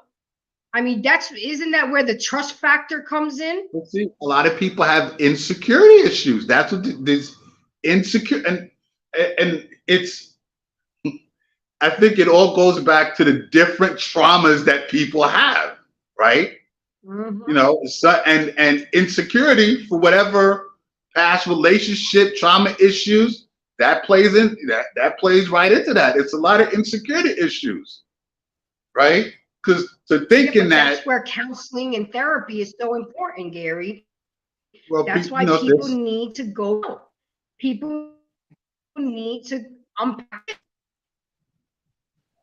I mean, you can't, because if you've dated three different people, and these three different people have the same or treated you the same way, now you come into the new relationship with the fourth person, you're gonna think he's like everybody. You're gonna think that he's like the rest of them. Every person should be a clean slate. I'm not saying don't be cautious and slowly put your guards down, but you can't. I hate when a man puts me in the same category of all the other girls he used to date. I'm my own person. But see, this is where conversation comes in, right? Talking, hey, talk. Let's get to know each other. You get to know me, I get to know you. We take our time, and as we get comfortable, then we start to reveal more and more about ourselves. So we get to know. People don't have the real conversations anymore. Exactly. So now here, Gary, I have 7 steps on how to become a more effective communicator. The first one is be mindful. Stay in the Mm-hmm. moment, in the conversation, in the year, in the month, while examining your action thoughts. Don't shit from 3 years ago. What did Snoop Dogg used to say? Keep the lecture at hand. Yeah. Stick to the topic. Okay. I don't practice again. The number 2, practice active listening. Listen wholeheartedly. A great way to reassure your partner you're engaged and interested in what they're saying. I mean, it's so dismissive and so disrespectful when I'm up to you and you're just not paying attention. That's like, nah. Well, Speak clearly and with clarity. a Express. lot of people don't like to Go ahead. listen. Unfortunately, no. I'm just saying that a lot of people. I think that's a problem because a lot of people don't listen to understand. Right? They listen to They respond. listen. They listen to either respond or listen to just get it over with. Which Yep. either way, And that's the problem is not the problem is not resolved. Exactly. And then you get pissed off. Why are we still talking about this? Are you going to bring that up again? Yeah, because in the person's mind, it has not been resolved. Just fucking talk about it and get it over with and keep it moving. So not only should you speak clearly and with clarity, express the issue or complaint along with a suggestion. 4, seek understanding. It allows for the relationship investments in that both parties can go as deep as it needs to get in order to find out the whys. Using I statements provides individual with a level of compassion and reassurance that your partner is taking accountability for their part in the conflict and problem. Another thing that we need to do more is ask open-ended questions. It prevents the conversation from being stopped prematurely with a simple yes or no. For example, did you hear me? It leaves no further room for dialogue and understanding. Whereas if you ask, tell me how you feel about what I just said. You see the difference? If I ask Gary, did you hear me? All he's going to say is yes or no. But if I ask him, how did you feel about what I just said? It opens up dialogue. The second option allows your person to express feelings while giving the opportunity to clarify the facts and stay on topic. I mean, guys, a lot of this is common sense, but I know that common sense ain't so common. Right? Exactly. You know, there's no excuse why we can't learn how to be better and more effective communications. Number 7, validate feelings. I think somebody brought that up. I said that. Validating feeling and communicating that your partner has been heard will contribute to your relationship's transparency and honesty. It prevents shutting down or feeling unheard. For example, what I heard was that you feel alone in the chores around the house because I left the dishes in the sink. Is that right? There should always be focus on the feelings, and that's where Leanne, that's where you come in when you were talking about feelings. There should always be focus on the feelings and not the behavior, as the feelings will and should evoke change behavior. Leanne, I didn't want to tell you right then and there, but you were absolutely right. It's the feeling. This makes me feel fucked up. Let me add to that. One of the things that I catch people on is nobody can make you feel a specific way. Always rephrase that. When this happens, I feel this way. Because you have to take personal responsibility for continuing the engagement with somebody who's causing a situation where you feel it's fucked up. And by personalizing it and making the statement of, I feel like this when this happens, it gives them also the opportunity to understand that you can decide to no longer engage in that circumstance because you don't choose to feel that way any further. But so always catch yourself when you want to say, well, you make me feel like this. and step back and rephrase it in your head, because then you take personal responsibility for that engagement. Well, let me Absolutely. and let me add to that there, where in terms of the feeling is, you know, the man, your partner validating, acknowledging how you're feeling, right? Yep. Whereas, as I was saying before, I think a lot of times where the disconnect is when a woman says how she feels, the way the guy responds is making her is making her feelings, her feelings are not considered or validated, or it feel like it's thrown away, or it doesn't matter, right? So you have to make her taken into feel consideration. right, but you have to make her feel like her feelings matter, that she's heard. And I think a lot, that's what, that right there is where a lot of the, I guess, the issues come in, right? Because women want to feel like their feelings are heard, they're validated, right? And I think that So do men. a lot of guys, So do they men. don't. This is And, where and look, and they gotta learn, huh? This is where my women's studies background comes in, and language is really important. And I'm not, it's not a male versus female thing, but when you make statements like somebody wants to feel like they've been heard is a very different statement than everybody wants to be heard and understood. You got to make it a very direct statement, because there's always wiggle room in the make somebody feel like, and a lot of people won't process their first person responsibility in that situation. Well, yeah. Well, I don't disagree with you on that. I think in what you're saying is that, you know, using the choice of words, right? Yeah. So it's important to use the choice. Be careful with the words that you use, right? So, and I think that using the choice of words, so the point that you're trying to make, it comes across with maximum, I guess, effect, right? Definitive. It's being decisive. It's being exactly. No, I get it. Right. I know. I got it. And Leanne, would you agree that it also is important on your delivery and approach? Yeah. You know, because if you come wrong and with this rah rah rah, I have learned to just like walk away now. I used to come back at you like that, but I know how to preserve my energy now. I'm not gonna go off. I'm just like, look, we can't talk about this right now. You acting crazy. Yeah, Know, this is like, I remember I used to get upset at my ex-husband for the behavior of his first wife. That was crazy, Leanne. Why would I get mad at him for how his ex-wife was behaving? I had to actually channel and actually look back at like, wait, you know, he's not at fault here. It's not his fault that she showed up at the house and left a note at the door. You know, he can't control her behavior, but I would take it out on him. Why? Because he was the closest person there. And another thing, to that person being there. So yeah. And another thing that people have to understand, let's say me and Gary are dating and he does something that upsets me. How am I going to get upset with him when I've never addressed something like that would upset me? Don't hold it in.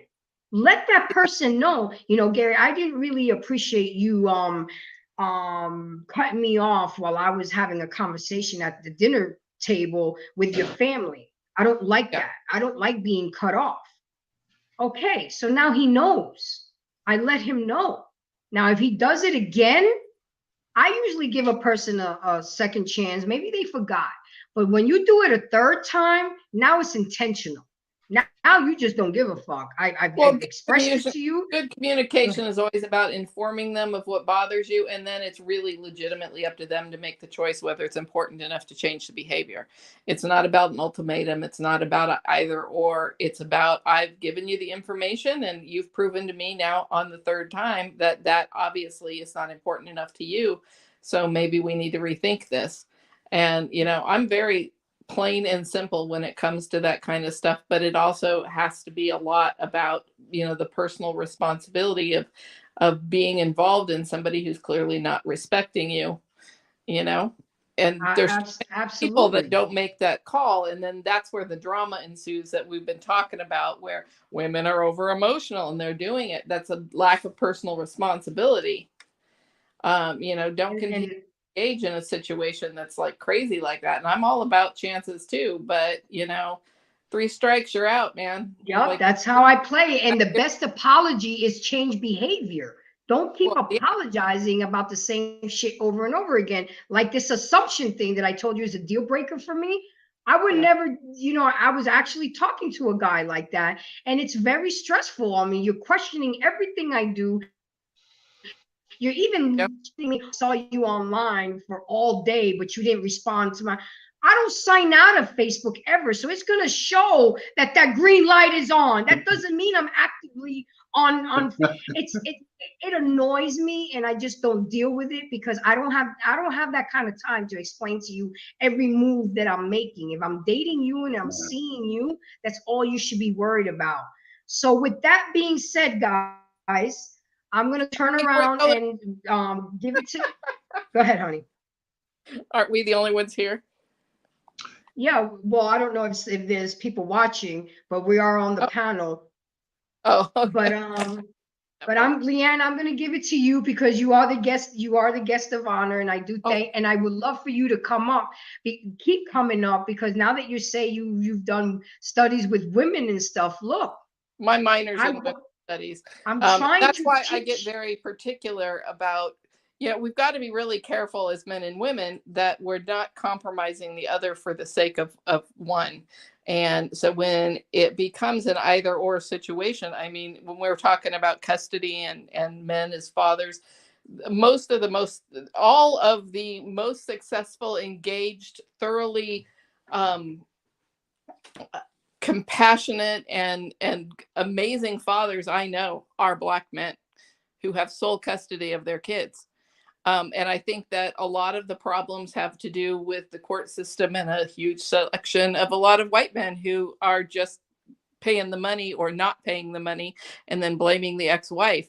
And so, a lot, like they talk about women don't get as much of a sentence in court when they're abusive and that kind of stuff. The same thing goes in terms of seeing Black men as the father figure when they've been, institutionally denied that for years. So, there's a lot of it that goes on. My daughter's father, my younger daughter's dad, had a child with a previous relationship. She took her 3 daughters, the middle child being his, to social services, told him she didn't want him anymore.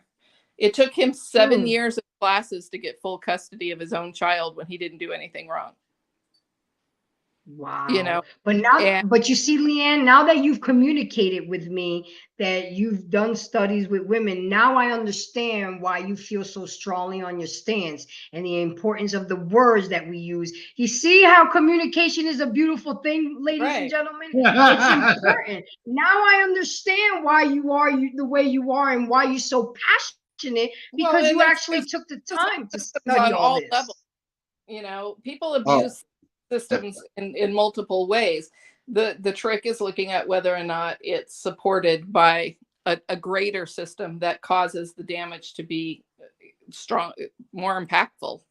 But no, I do appreciate it. This conversation is great. I missed you last week, but that's what I was going to say. The person that was talking the first time I jumped on, who was running all over your conversation and disrespecting you, and that statement of, oh, well, you're not listening to me because you're not agreeing, is always an interesting deterrent to communication. The one that I had to pass now. Okay, you see, he hasn't come back yet. And I would have welcomed him, but that only goes to show his maturity level. Right. And so those kinds of things, dip that in the bud as well, because just because somebody wants to talk doesn't mean they have something good to say. And it doesn't mean that their perspective is any more valid than anyone else's. It doesn't make it invalid, but it has its limits. And any man that wants to talk for all men, absolutely, it's like any woman that wants to talk for all women. You know, I have very few female relationships, and all through, even in high school, man, I was the chick hanging out with the guys going, you better run because they're all coming for your ass right now and you're about to deal with That crazy. was me, Oh, Leanne. So what yeah. you know, because I get along with men better than women because women are competitive, they're catty, they're gossipers, and they'll bring you down. Whereas a man, they either want to help you or they want to fuck you, and they want to do But we both. have to But be at really least they're willing to careful. do some. We have to be really careful and cautious about jumping on the bandwagon of validating a stereotype or perspective on women as a whole, because you know it's the same thing with men. There's a lot of shit men out there. I've met a bunch of them, and there's a lot of really good ones. You know, so we've got to be really careful as women that to validate the point of a man, that we don't invalidate the point of a woman.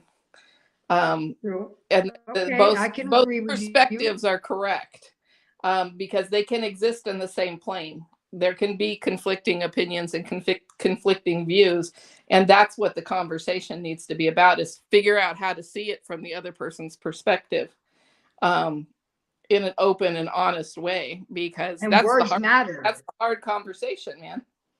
I It's a I hard hate when thing. people say all women or all single mothers suck or all that. No, you can't say all, because you know there's some good ones out here. There's some ones that are doing their things. You know, maybe you could say most single moms, but I don't, that How irks about me. saying I have experienced? Because Mhm. That that's too. in the first person. And you know, I have had one instance in all of my dating history where I feel like I have come close to being the crazy person, and that was with a malignant narcissist, and I ran across the country to get away from that person because I didn't like who I was becoming in the wake of the manipulations. And True. so, you know, a lot of that crazy comes from response.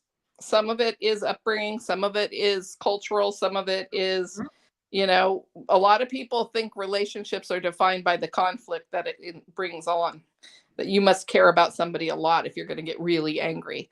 And that's a fucked up way of thinking, but it does exist.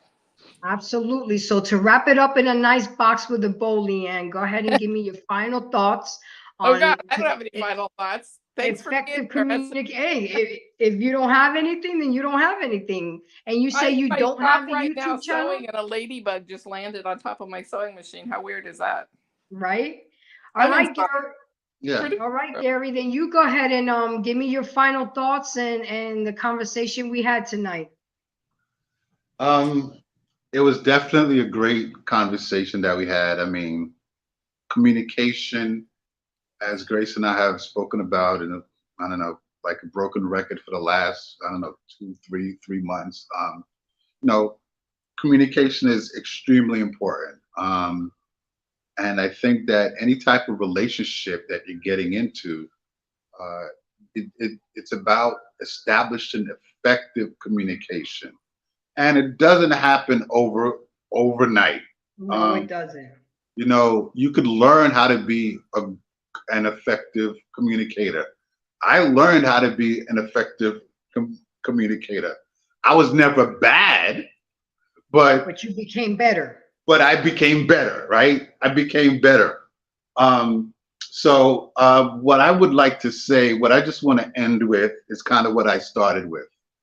Um, there's 7 different male personality types, and there are 6 different female personality types, and each of those have the way that they communicate. I think people have to find out what personality type they are, and I think that will tell you a lot, right, in terms of how you like to communicate, because everybody doesn't communicate the same way. And I think once you're able to find out what personality type you are, and if you're dealing with someone that you're looking to get into a relationship with, you need to find out what type of personality they are, and then see if y'all can effectively communicate. Because I think once you're able to find out that, it would make things a whole lot easier. the other thing is that a lot of people have a lot of trauma out there, right? And there's a lot of unhealed trauma, right? And I think that needs to be addressed. Absolutely. That needs to be addressed. And I think, we all, and I guess the final thing is that we all want to have great relationships, but we have to be able to have the effective conversation, because that's what's going to, the real conversations with effective communication, because that's what's going to lay the Here foundation we go. for a strong relationship. Absolutely. That was easy for you to say. Whatever. And where can we find you, Gary? Okay. You could find me on The Real Discussion. We're on a 2-month hiatus now, but we'll be back in July. But we're on Friday nights from 8 p.m. to 10 p.m. Eastern Time. The Real Discussion with Rock Logic, with Gary D and Robin. And actually, Leanne, she comes on a lot, and her and Rock always get into it. Rock, I miss him. Her and Rock always get into it. It's good. It's good. So yeah. Well, Leanne, I'll be in New York on the 18th, so hopefully maybe we could meet or something, okay? Oh, I'm in South Carolina. I'm getting ready to go to Colorado for my first grandbaby. I know that's right. So All right, guys. So I guess it's my turn. So let me go ahead and let me go ahead and land this. Go ahead. So guys, let me go ahead and take this comment off. So with that being said, ladies and gentlemen, effective communication skills are a must to have a healthy relationship, whether it's a friendship, romantic relationship, work-related, marriage, business partner, children. Ultimately, effective communication will build desire, trust, and intimacy. Whether you want to discuss something trivial or traumatic, communication helps you get your message across. All social attachments and bonds are born from communication. However, effective communication skills make the difference between a healthy relationship and a toxic one. So we must take the time to learn to have effective communication. Like Gary said, it's not going to happen overnight. It's not going to happen next week. It takes time. You have to read. You have to read up on something. I didn't even show my videos. I take the time to bring videos up, and we don't even see the videos because the conversation gets so good. But hey, we again, you guys can find me on you can find me on TikTok, Instagram, Facebook, Snapchat, and of course YouTube. If anybody out there embrace this channel, if you like what you heard, subscribe, like, and share, and definitely donate, because me and Gary put a lot of work into these week after week. So I appreciate you, Leanne. Gary, it's always a pleasure talking with you and having you on your show. With that being said, love you guys and see you next week. It's going to be about now that we talked about communication, next week we're going to talk about emotional intelligence. Take care, guys, and have a good night. Good night. Bye, guys.